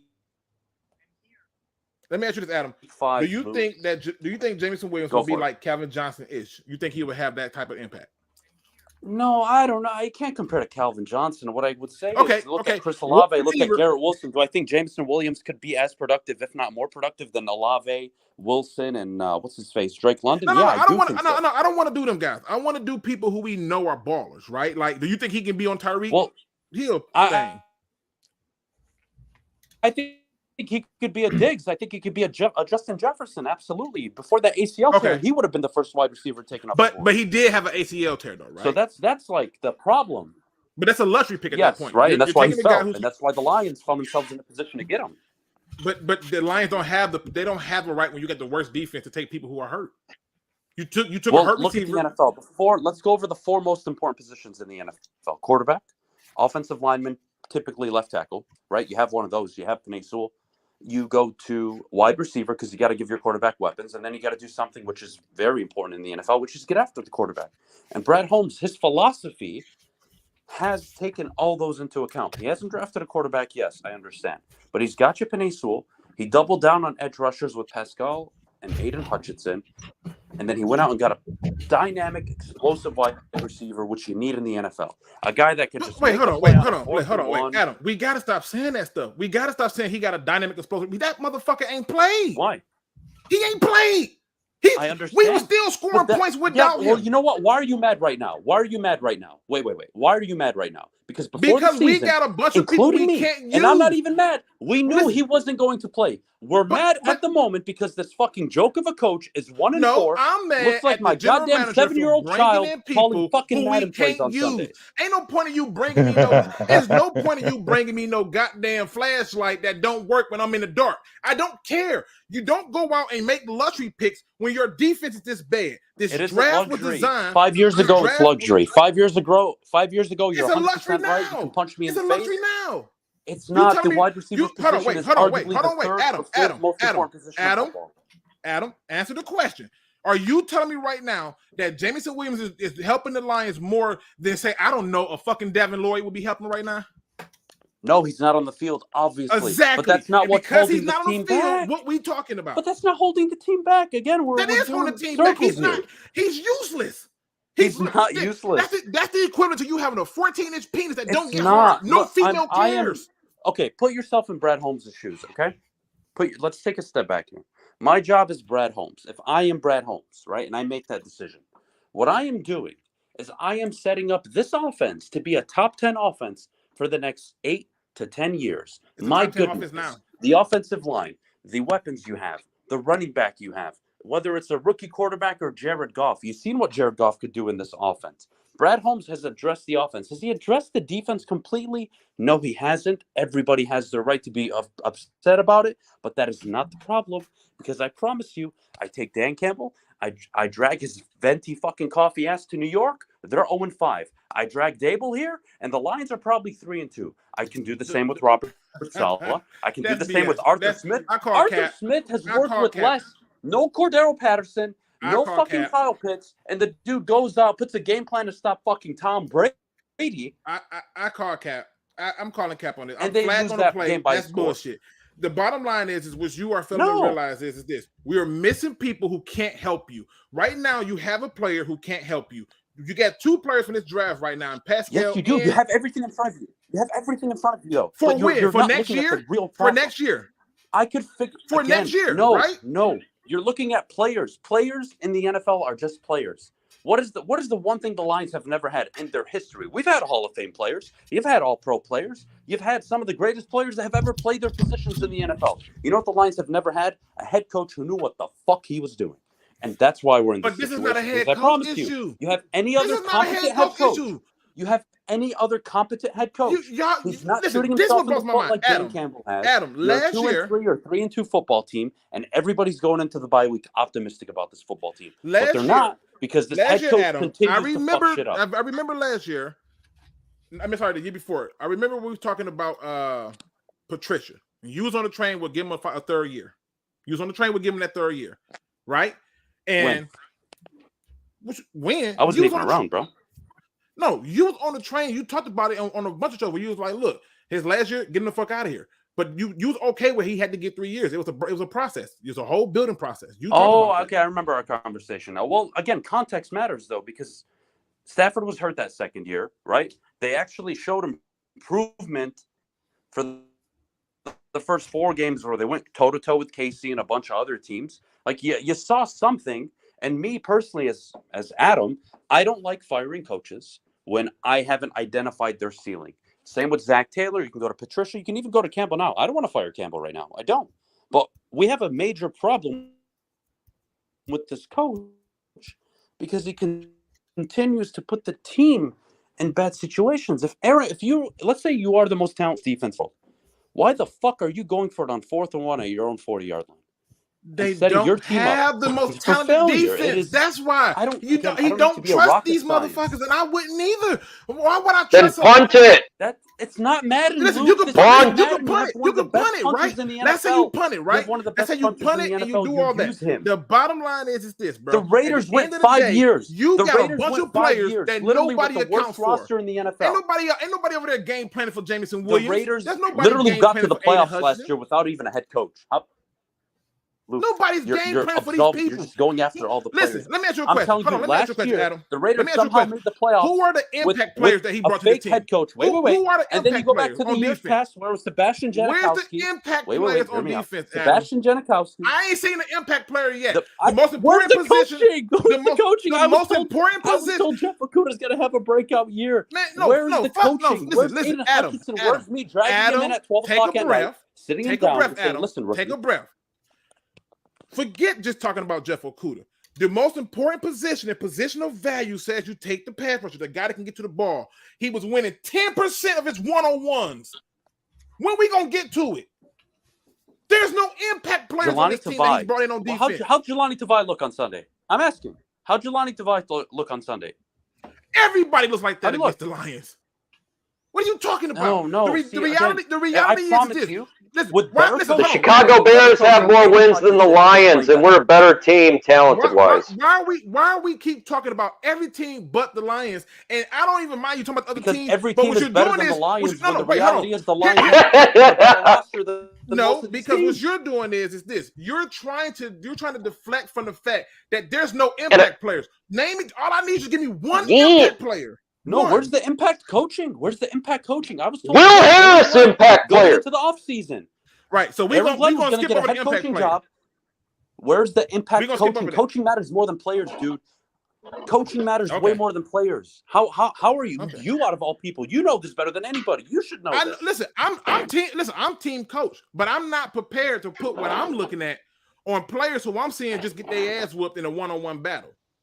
That's the truth. The same way I watched Penei Sewell get his ass whooped by Judon in a one-on-one battle. Can you get your ass kicked in a one-on-one battle when?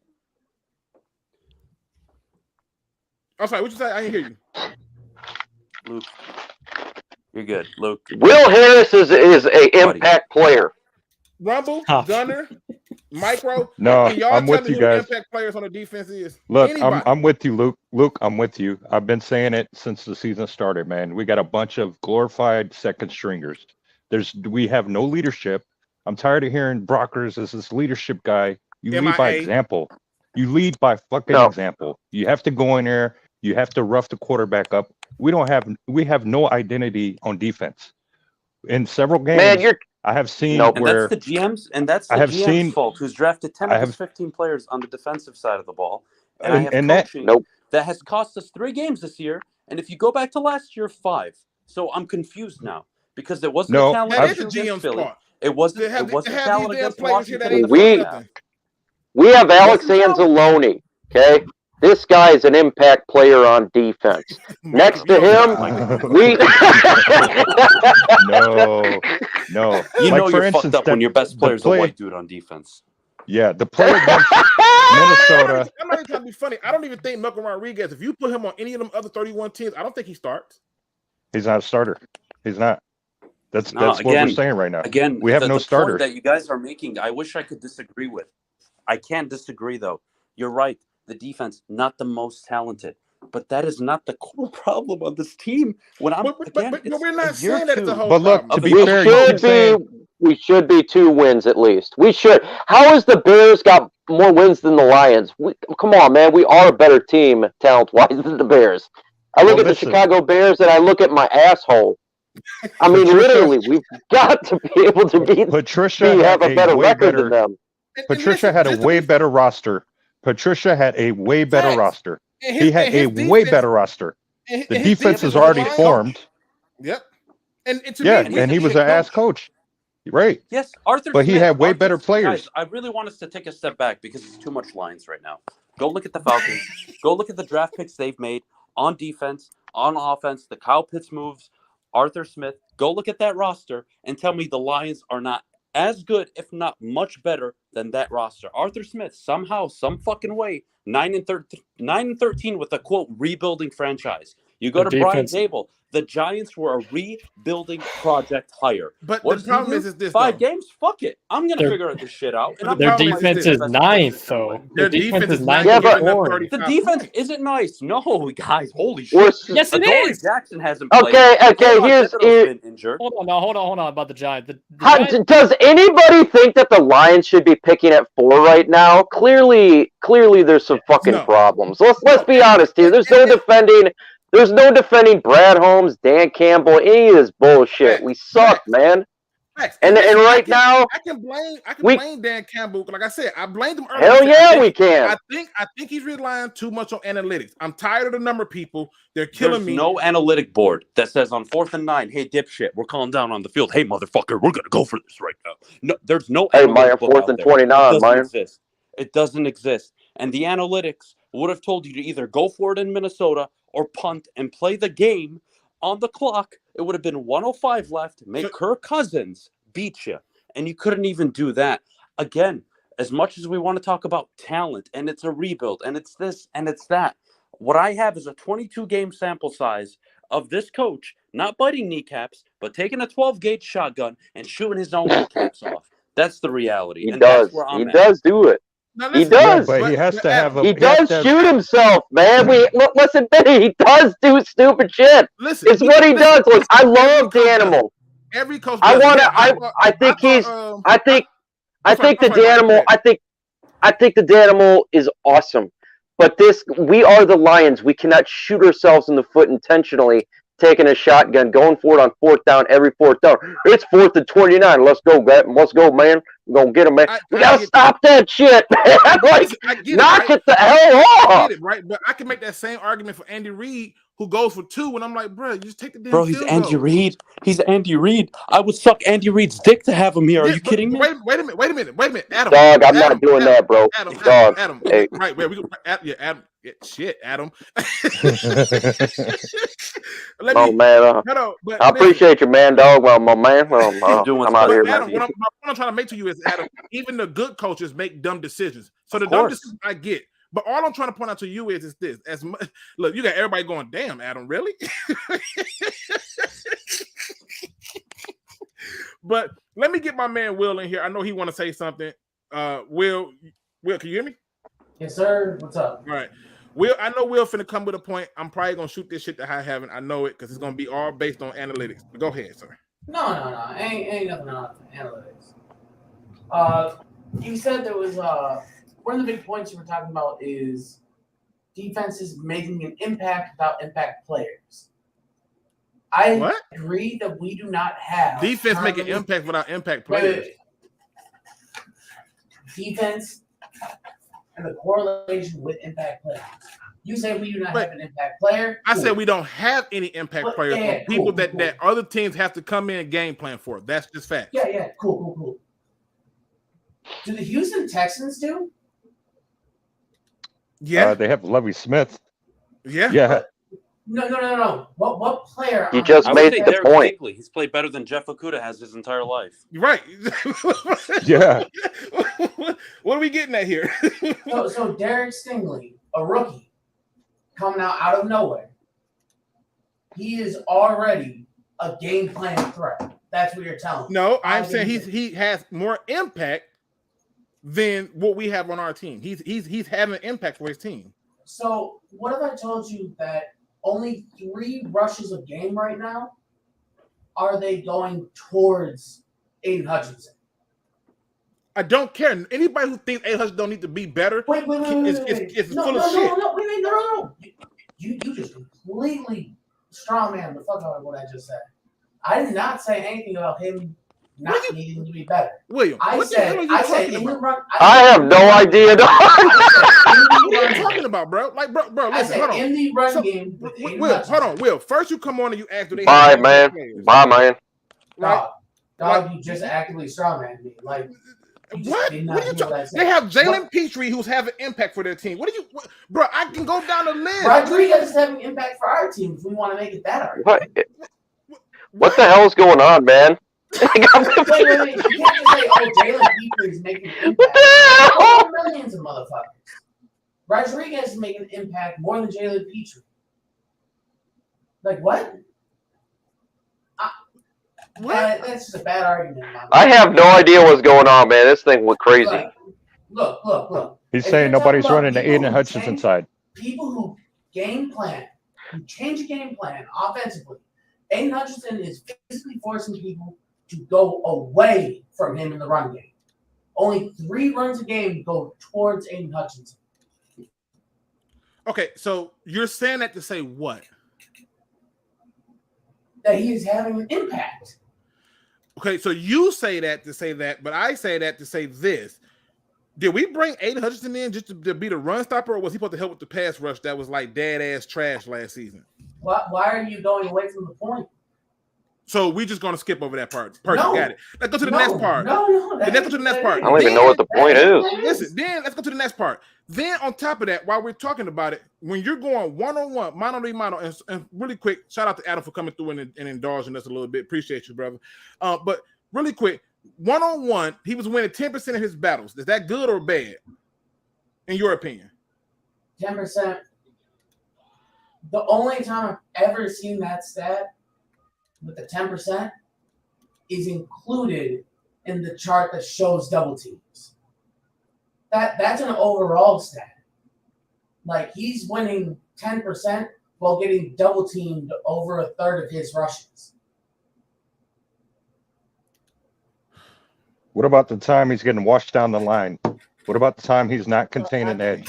I can't. What bro. about the time he I runs can't. past the quarterback? Look, What about the time I that love Aiden Hutchinson, but he needs to do better. Like, he does? And this is straight.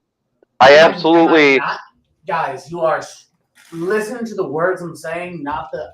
I'm trying, man. I don't know what's going on. You're hearing with feelings, not your ears. Did I ever? I don't even know what we're hearing. I'm Right. just confused. Hey, dog. You ever hear me say Hutchinson is perfect? He don't need any. He don't need the help. No, I ain't say shit like that. All I said was impact in running, as well as that 10% win rate is also while dealing with a true 33% or higher, I believe, double team rate. That the stat of 10% say one-on-ones or double teams? That stat is success pass rush win rate against double team rate. Bullshit. What? That is literally what has been. Got it. So he's winning 10% of his. He's winning 10% of his double teams. What you telling me? How is Not he the winning? one-on-one. Wait. You How is he misheard. winning 10% of his double teams? No, That's kids combined. y'all gotta listen to what I'm I'm just saying. real, He dude. has It's hard. It is. A win It's rate. really hard to listen to what you're saying, bro. Dog, shut the fuck up. I'm Might done. be shit. All right. I have we no- 10% win rate, So that's overall versus his overall double team rank. That doesn't mean that it is 10% win rate when double team. No, that's his overall win rate versus his double team rate. So his Does that overall make win sense? rate, hold on. His overall win rate is 10%, correct? Yes. And is that good or bad? You want me to add nuance, or do you want me just to go off of a number like that? All right, we bringing in my man, friendly neighborhood Lions fan. What's going on, sir? Cool, man. Okay, so you don't want to even answer. Okay, cool. Hey, what's up, Luke? I wasn't able to watch the game. I just have one question. Did we win? No, not even close. It's about, Okay, it's about cool. as confusing as Aiden Hutchinson getting excuses. I do not understand what's happening. I don't know. I never played pro ball or high school ball or peewee or nothing, but I hope everybody does better. And I just think we need help all around, and we need to get people who aren't getting injured and people who aren't injured with serious injuries, at least, to be on the field. So. Yeah, and the reality is that's why I blame the general manager, because we're not getting help from the people that we're bringing here. We're not getting help from that receiver. Well, that's why I messaged you and said I want you to be the general manager. So I'm just saying, we're not getting help from these people. We're not getting help from Pascal. We're not. It's not just that. It's also the other people. You came into the season with 36 million, and now you're down to 2 million, and I can't see what the hell you spent your money on. I just can't. I do not see what you got that helped improve this team in any way. Mm-hmm. I'm worried that all our good players are going to want to leave eventually too. They're not going to want to re-sign or sign new deals, and it'll be worse. So that would suck, but hopefully that doesn't happen. But I don't see why anybody would want to stay if it's still getting worse. And I also don't understand why anybody, like, we could talk about the injuries, but that's one of the biggest problems we had in 2021 was injuries. We still have injuries in 2022. And you think you think you are afforded the right as a general manager to take other injured players? That doesn't make sense to me. Right, especially when you have injuries to positions that you're already injured on. I mean, why bring another injured person to do nothing? See, this is what I'm saying. We can't talk about Bruno, but today is not the day. I'm talking about Bruno. Hutchinson hasn't been good, but he doesn't have much help either. Man, stop it. Stop it. There's a lot of great talent that don't have help around them. Stop it, because here's the reality. If Aiden Hutchinson goes out and let's say he gets 7 sacks this season, next year you ain't gonna be okay with 7 or 9 sacks. You're gonna want double digits. Period. Yeah. You're not gonna be okay with that. Nobody is saying that Aiden Hutchinson is a bust. I'm not saying that. I've never said that. Nobody is saying that Aiden Hutchinson isn't good. I'm not saying that. I've never said that. What I said is he's not winning one-on-ones, and he has not had any immediate impact, and he has not been playing well enough to have an impact to help this team. He was brought here to help with the pass rush. It still sucks, and he's part of that problem. Wait, so Luke, if I get this right, you ain't saying he's bad, but everything you just said leads to the conclusion that he's bad. To you, because you are a super fan of Aiden Hutchinson, and we can't talk about Bruno. No. Don't gaslight here. Wait, stop. Why are you always No. Why? Hold on. See, this is where I gotta pull an Adam move. Why I'm not doing this victim shit today. I'm not doing this victim crap. I'm not doing it. Okay? Ain't nobody gaslighting nothing. Ain't nobody out here strong arming nothing. Make your point. If it's a strong point, people will support it. If it's hot garbage, we're gonna be asking you what the hell is going on. And at the end of the day, the whole entire point that I just made was very clear. You want to hear what you want to hear because that sounds good to you. That sounds good to you that, he wants to hate on the guy. That has nothing to do with it. All I'm saying is it's the same thing that Aiden Hutchinson himself said, is I can be better and I have to be better. And that's just facts. It's just facts. I don't want to hear he ain't got no talent around him. I don't want to hear that. He's not beating people one-on-one. He's getting blocked by running backs. He's getting blocked by tight ends. That should not happen to a perennial player. That's just point blank and period. Now, if you want to play the victim role, I'm going to take you out and let you play the victim role somewhere. But I'm not doing the victim crap today. Facts. Make a point that we can either get with or that you feel strong about and support it, but don't play this, oh, you're trying to gaslight. I ain't got to gaslight shit. Anybody who watching these games see that Aiden Hutchinson is not performing up to his status. Getting washed down the line, overrunning quarterbacks. He let the rookie two-step him. And he left his jock strap 20 yards back there while he ran. It's like, there's certain things you have to be able to do. Get the hell up out of here, because Mike can't even figure out what the hell going on. This is crazy. We were playing victim to a guy who's not performing up to his status. Not just the reality of it. Now, if you want to make the point. But please stop with this. I'm trying to gaslight. And I'm not. I'm telling you, make the point. But I'm telling you, he's not playing well. And anybody who's seen that will tell you he's underperforming. Go ahead and make your point. Cool. So please don't ever call me a super fan, okay? Because that has never been my position. Ever once. After every game, I make a write-up about what he can improve on, the issues that he's done. And religiously. You act like I never criticized him. So when you say, oh, we can't talk about Bruno because you're a super fan, you don't want to hear that. That's my issue here. You don't want. You're still on the victim. We're talking ball, man. You want to talk ball or you want to talk victimhood? What you want to do? Talk ball, bro. Get the ball. Oh, yeah, I think Aiden isn't. He's not. He's getting washed down the line. He's not handling his one-on-ones. He's not setting the edge. Oh, I get it. He's an edge rusher, but if you're an edge rusher, how do you end up on the opposite side of the field because you got washed down the line? At some point, you have to take pride.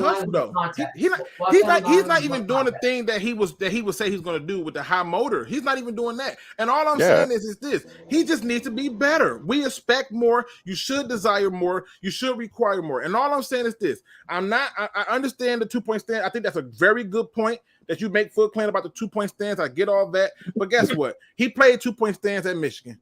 In that good year where he had all them sacks, and everybody was like happy that we got him as a second overall pick. He was in a 2-point stand a lot in that year too. He performed out of 3-point. Sure. Can they put him in that stand? Sure. But I watched him do that against the Patriots, and he got blocked by a running back multiple times. It should be okay to criticize. I don't get the idea. I don't either. Yeah. Criticism is part of it. You know, getting accolades and doing great is part of it as well. But if you're not living up to expectations, you can always get better. What the hell is wrong with that? I don't understand it. I love Aiden Hutchinson. I still think it's the right pick, but he's got to play better. He's got to play better. And that's all I'm asking. Especially if Aiden says he needs to play better too. I mean, he probably would agree with that. Like Aiden cannot disagree with Aiden Hutchinson. He's hating on him. Aiden's hating on himself. Right. What I don't like is when people make all of these excuses. And instead of just saying, hey, he got to be better, they come out with these obscure things that I can look at. If you're going to tell me his overall win rate in pass rushing and stuff like that is 10%, that means 90% of the time he's not succeeding.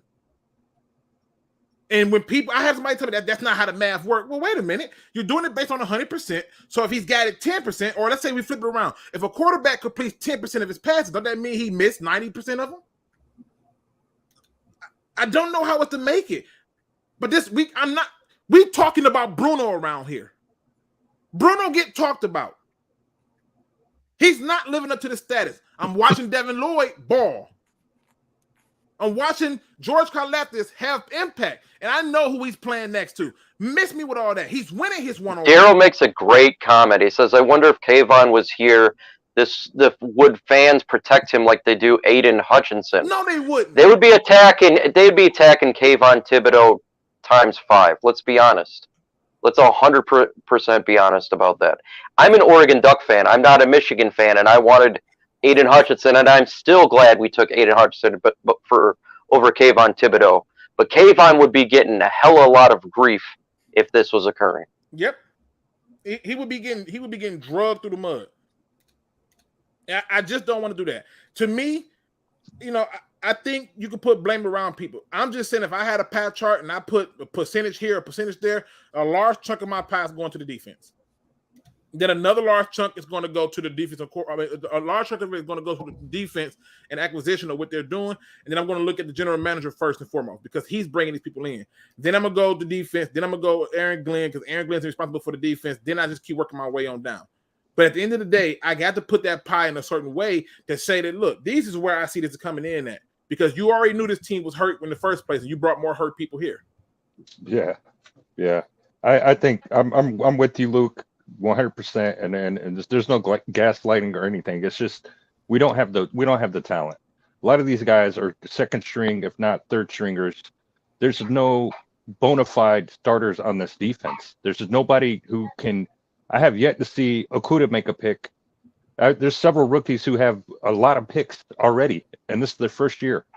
We saw one against us this past Sunday. The rookie left his man, and again. He was supposed to be guarding his man, but he saw where the ball was going, and he made a play. We don't have any of that on our team right now. We don't have any of that on our defensive end. We don't have anybody who goes, hey, let me go make a play. There's none of that. And I'm tired of hearing Brocker's leadership. There's no leadership on his defense. Against the game against Minnesota, we had two players who went to where the ball was not going because, I thought you had him. I had help behind me. That all falls on personnel, and it falls on coaching. It's you have to absolutely have some sense of where you're at. So yeah, I don't. And I'm not. There's nothing wrong with that. Like Free 313 says. So what y'all gonna say next year when the record is saying? I got to look at what happens in the offseason. I got to look at what acquisitions are being made because I'm not liking what I'm seeing. I'm not. I'm gonna stick my foot up. I'm gonna stick that foot up on an ass if it's like that. Look, I'm tired of excuses, man. We got to start winning. It's year 3 of the rebuild. Year 4. At what damn point do you just start winning football games? Yep. Holy shit! We've become an idea of where one win is acceptable. It's not acceptable. Start to win games. Jacksonville's winning games. Jets is winning games. Giants is winning games. The damn frickin' Chicago Bears are ahead of us. Yeah. Damn it, hold them accountable. Like, what is wrong with holding players accountable, holding coaches accountable, holding GMs accountable? When have we become a fanboy of players or fanboy of coaches or fanboy and up people's jock straps? Let's just hold it accountable and get those wins. That's what it boils down to, right? Like, it just boils down to that. Like, one of the issues I had last year, which I disagree, was like, look, I don't know who had the conflict. I think it was more of a Deuce Stanley having more power than Lynn, but whatever. But I thought that we should have been starting Swift last year, right? And I thought this, and I had to argue about that. All I'm pointing out is this. I'm not telling people to jump off ship. I'm telling people to sometimes just take a pie. It's got 100%. Break that shit up and put it where you see fit. If you say that 90% of it's the head coach, all right, that's your pie. Explain why it's 90%, because I need to talk about why we're taking hurt players when you're a hurt team. When I watched the game that we lost, I said it was defense. Yeah. Minus the Patriots game. Everything in that game was bad. Offensive line was bad, but that's what pressure looks like. And what people want to bring out is, well, Aiden Hutchinson, he has all this pressure. This is bigger than Aiden Hutchinson. But the problem is he was brought here to have some type of impact, and it's not happening. And it's okay to call it out. It's okay to call out the mistakes.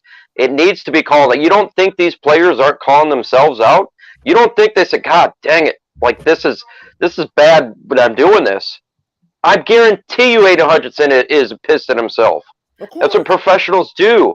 That is what professionals do. So it's okay for people to be held to account. Damn, y'all, everybody has jobs. You don't think your bosses hold you to your standard? Like, holy shit. But we're going to sit there, oh, it's okay. No, it's not okay, man. God damn it. Right. And the thing I look at is this. I'm not saying that we should be excited about what's going on here. Many of us saw what happened. But I'm telling you, if the defense makes one freaking stop in Seattle, you win the game. If they make two, it's a definite win. When you go and get the game against the Eagles, it wasn't just because it was Jalen Hurts that they couldn't stop. They couldn't stop nothing. They got the ball ran on them left to right. They had no answer to it. We chalked it up to it being the first game of the season. Well, I didn't, but that's what people said. right? And then you go back and you have a game. And I'm just like, okay, cool. We can't talk about this because I saw problems. I came back after the first game and said, man, he's not winning one-on-ones, and I'm not liking it. He's getting gas at the end of the game. And people want to come with these frivolous stats and stuff. These are number people that I just can't take it no more. What do your eyes show you? Because I watched that Kansas City Chiefs game yesterday, and I can tell you right now, Chris Jones was getting off, and so was George Karlaftis, and so was Frank, because you know why? They were winning 101. Mano, I'm whooping your ass, and that was what was happening. That's what my eyes are showing me is we're getting our ass whooped. Right. And we suck all around. Like, at some point, you have to have pride. You have to say, I'm not going to let this guy beat me one-on-one. It's a disrespect. It should be disrespect to Aiden Hutchinson for him to be like, they're not double teaming me. You know what I mean? They're not showing me the attention. They don't trust this. He should be eating right now. And unfortunately, he's not. He had it. He had an ankle on the quarterback, and the quarterback two-stepped him. He didn't even touch the quarterback. I'm like, what the hell, bro? He was right there. And then it's like, and of course that's doing him too. He's young, so he's like, oh fuck, I missed. And then he's kind of like trotting back. But it's like at some point, you have to put hands on these players, man. There was another cornerback who did not break down for the tackle, and the running back ran right by him. And it's like these things, you have to take pride, man. It's like, okay, I'm gonna put my hands on you. And then guess what? You slow him down, 4 or 5 more other lines should be there. You just slowed the ball down. You slowed motion down to allow other people to come over and make noise. But we're not even touching the quarterback. Even if Hutch got a half a sack at that point, guess what? He made an impact. But he let the rookie run right by him, and they shredded our secondary. It's like something has to give. Somebody has to have pride and say, I'm not going to keep letting our team do this. Somebody on that secondary, somebody on that defense. I hear Brockers, this is leader in the locker room. Well, show it on the field. Show it. You're getting paid so much money. Put your money where your mouth is, man. Do something. Hell yeah, man. Get a fucking sack. Get a fucking tackle for loss. You have. Hell yeah. You have nothing. You have nothing to show for, bro. You're not. We can't even trade you. We have to eat that cap if we want to get rid of you and put somebody else in there. We have to eat that. Nobody wants them. Facts. Yeah, it's. You can't keep playing these guys if they're not fucking producing, man. Like, I'm not gonna. And it's Rumble, bro. Rumble, the nicest guy in the world, bro. Like, Rumble is 80. He loves that positivity. But there's failures all around on this team, and they should be held to account. Absolute and utter failure. And to say, well, it's just year 2. Well, it's just year 3. Hell no, man. We shouldn't be 1-4. This is not a good thing to be 1-4, the 4th pick in the draft, have a chance to be the 1st pick. And by the way, we go to Dallas, probably going to lose. Dolphins, we're probably going to lose. Packers, that's 1-7. That's embarrassing. Now, Adam says coaching deserves 70%, GM 15, players 15. Adam, at least I can see that you breaking it up. I'm cool. If that's your view, pie. I'm cool, right? Because the thing about having these views is we get to see how they age, right? I'm under the belief that that's a little bit different, but I respect the hell that you were able to break it down. That's all I'm asking the fans to do, break it down. Because to me, I'm looking at things a little bit different. I've always looked at things different, and there's nothing bad to it. But, I'm just going, I don't know who this guy is. I just thought sometimes seeing is believing, and I like what he showed. And I'm just going to show you what he showed. And I thought, well, damn, this, you can't make this up. Right? So he basically called the video, Anzalone regressed these plays. And this is against Seattle. Right? Your kicker can't do nothing, but he's going to give it to you. Momentum is building. They're getting it going. He's giving you all of it. And I, subscribe to the channel and everything, right? So you're seeing all this. He's giving it to you in a snapshot in 5. No chaser, right? Now, let's get to the defensive side of the ball. Right? He's still showing you all of this. And then he breaks into this. Now watch this. Just watch. This is the guy you brought back. Baby. This is the guy you brought back.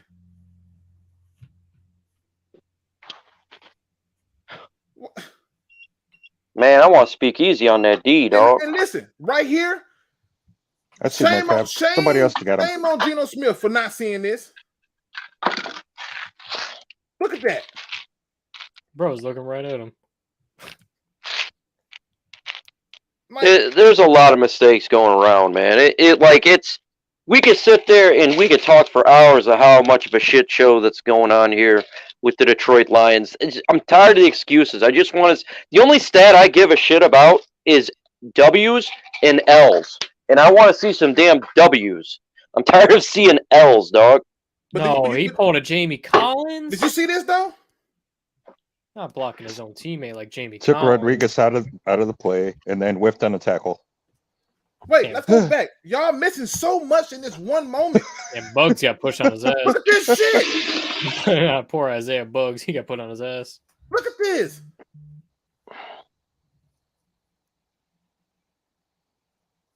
Come on, man. Come on, man.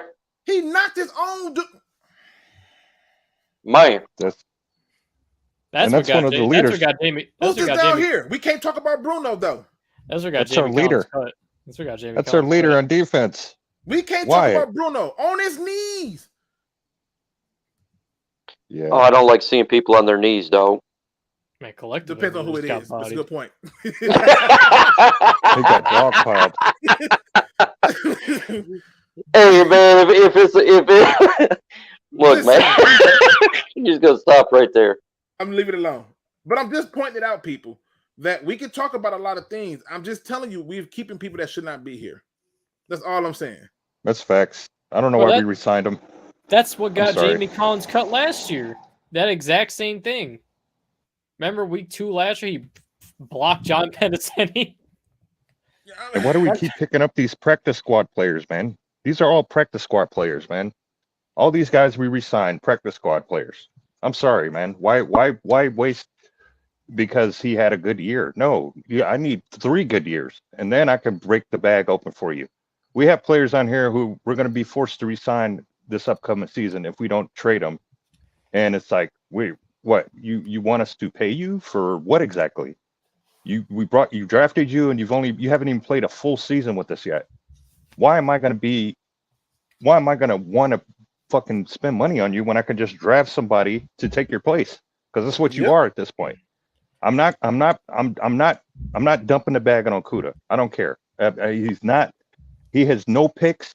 There's rookies who came in this year who already have picks. He has no picks.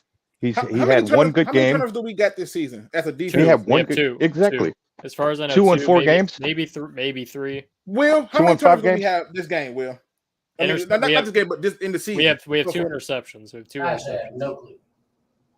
2 interceptions. Our first interception came from the great Will Harris, and the second interception was last game with Deshaun Elliott. We may have fumble. I think we have a couple fumble recoveries, but that's little. At most, we have like 4. So we generate no turnovers. We generate no pressure. It's so sad that Will Harris got the first one. So we generate no run stopping. Nope. All these teams we're talking about, the Bears, Texans, and Giants, all their defenses are better, like by miles. By miles, exactly, Gunner. By miles. I don't want to hear it. They have decent corners who you can put on the island if need be for a down or 2. They have great fucking linebackers. They have great D-line. I mean, their safeties can come in and lay the boom if need be. We don't have any of that, man. We don't have anybody on here who we don't. We just don't, man. We don't. It's unfortunate. All those teams' problems, their offenses suck. That's it. And that's my thing. And they still manage to put up points. I would be more leaning towards the head coach if the offense sucked. If the offense sucked, I'd have been. I mean, one bad game is not having me DEFCON 5, right? Even after that bad game, we're still 3rd in points, 6th in passing, and 6th in rushing. That's crazy, man. Yeah, and your defense is 32nd. Like, let me go. Someone was talking about the Giants earlier. Their defense is 9th in scoring. They have averaged. Allowed 18.5 points a game. Their offense tied for 19th, 20 a game. They're 31st in passing and 2nd in rushing. If you had the performance of the Giants defense with what the Lions offense is putting up, are we undefeated?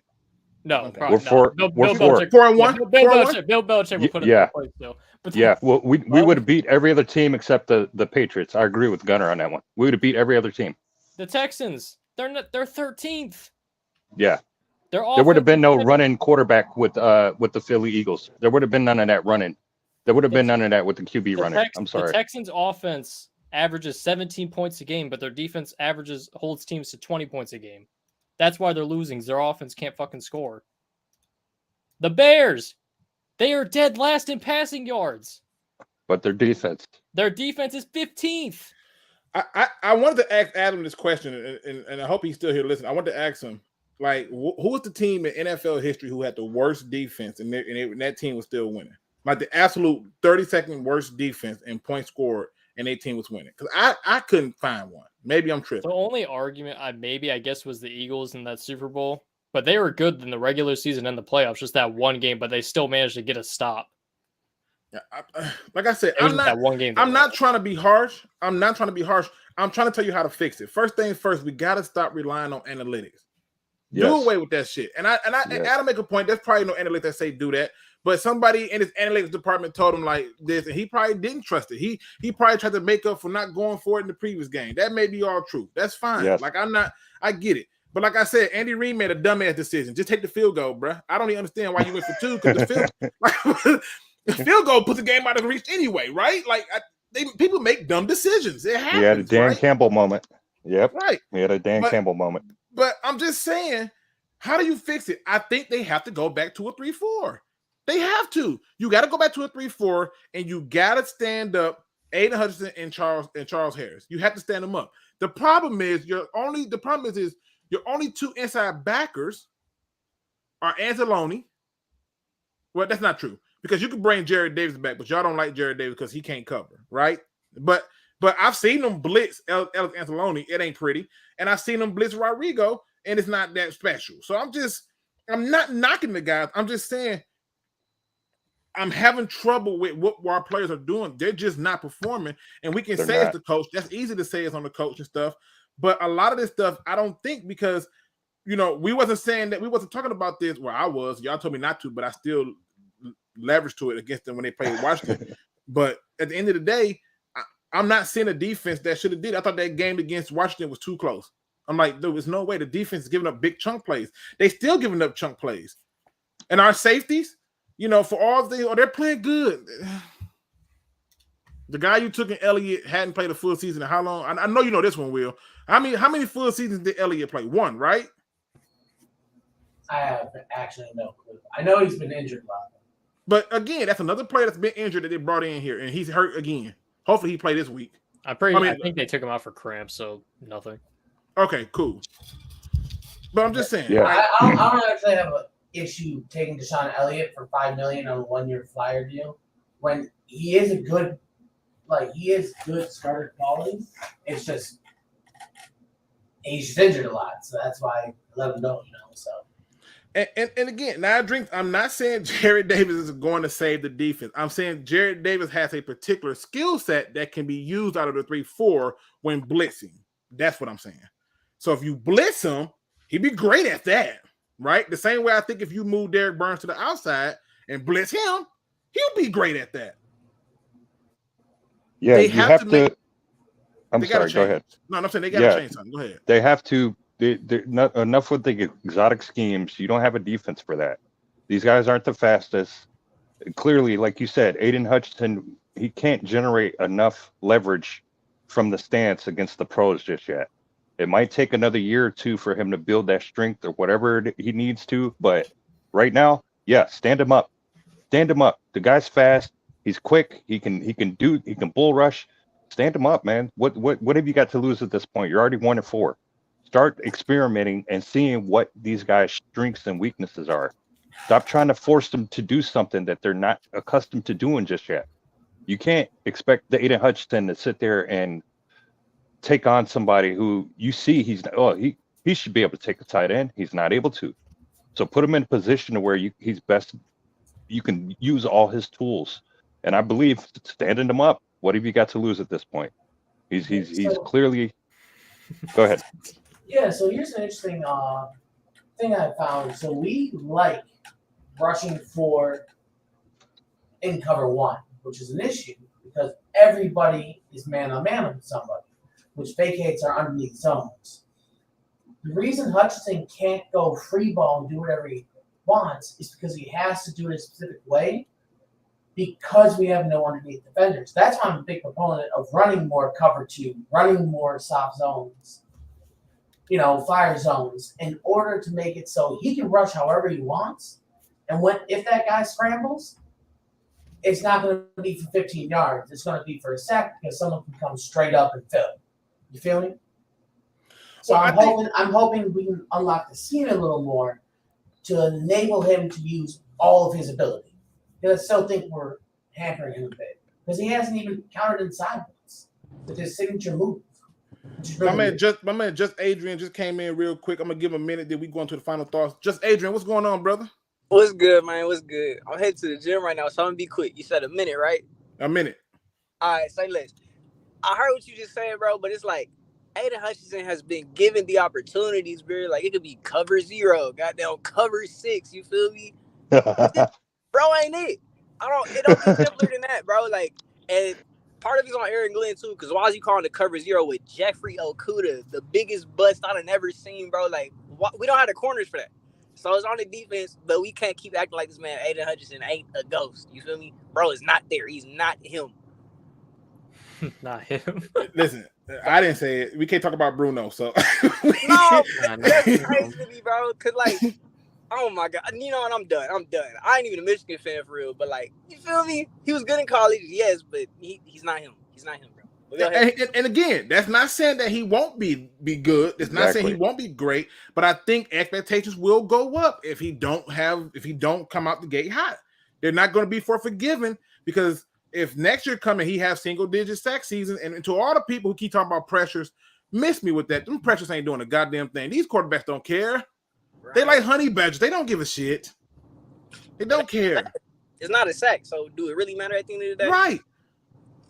No, they pressure Aaron Rodgers all the time. What frustrates him is when he get put to the ground. Yep.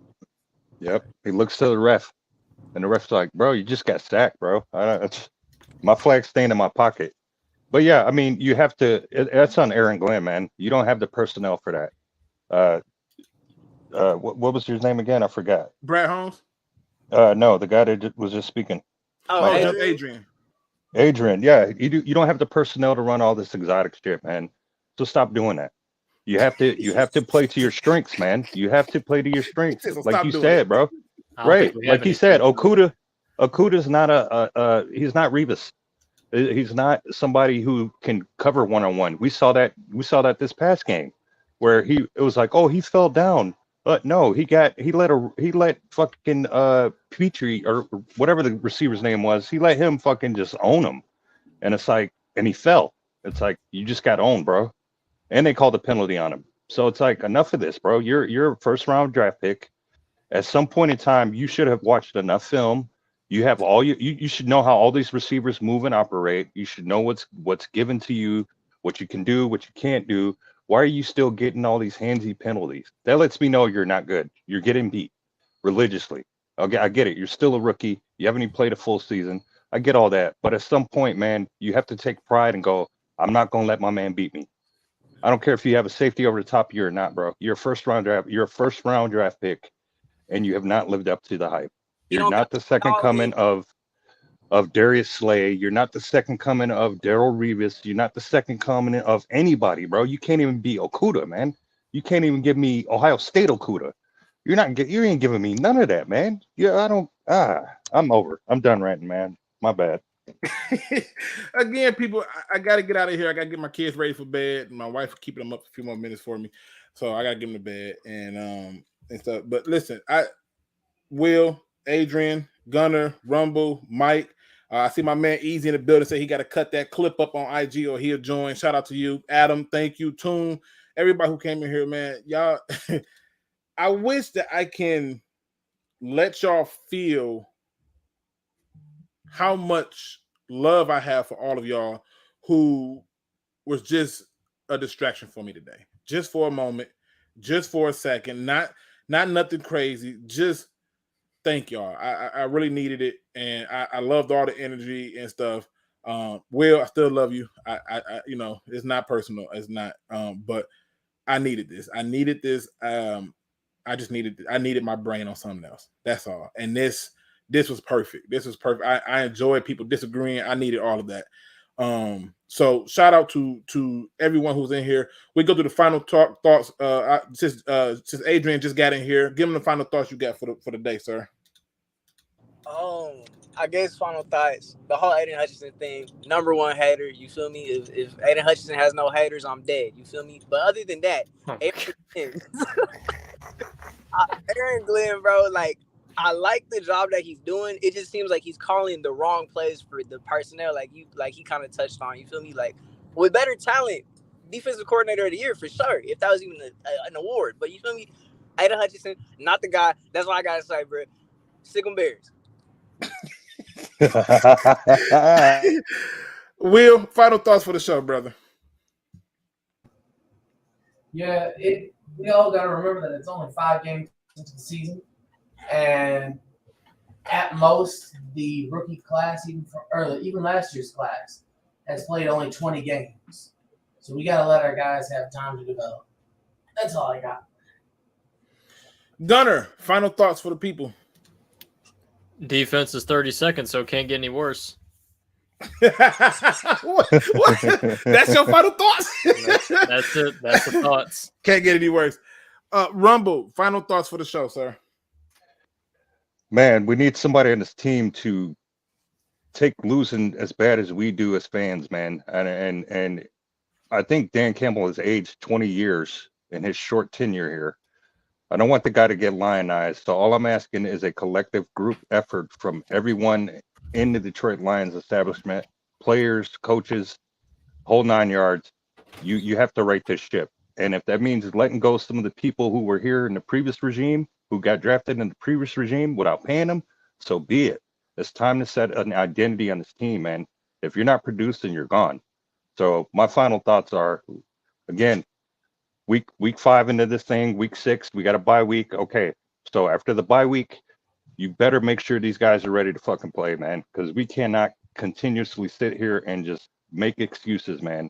If you're not cutting it, you're gone. Simple as that. You're getting cut. So that's my final thought. My final thought is going to be short and sweet, man. Make sure you stop and tell somebody I love you. It don't have to be somebody that you know. It don't have to be a family member. Just tell a stranger, hey, you know what? I don't know you, but I want you to know I love you today. It's so simple. It's so powerful. Just tell them I love you. And to the ones that you have, your family members, tell them you love you. I take so much joy in knowing that the last time I talked to my brother, I at least told him I love you. And he said, I love you back, man. And I said, all right, you can see you later. And so please just, don't take it for granted. Don't take the arguments for granted. Don't take the disappointment for granted. Don't take the love, the laughs for granted, and just stop and tell somebody I love you. Do that and appreciate all that's been given to you. Because once you realize that all the things that you didn't have are what you have now, that's what matters, man. With that being said, ladies and gentlemen, hit that like, subscribe, notification bell. Also, the t-shirts are still in there. The State Tomorrow Needs You t-shirts, so hit that in the description. And as always, don't be no chump. Please do your research. We are out.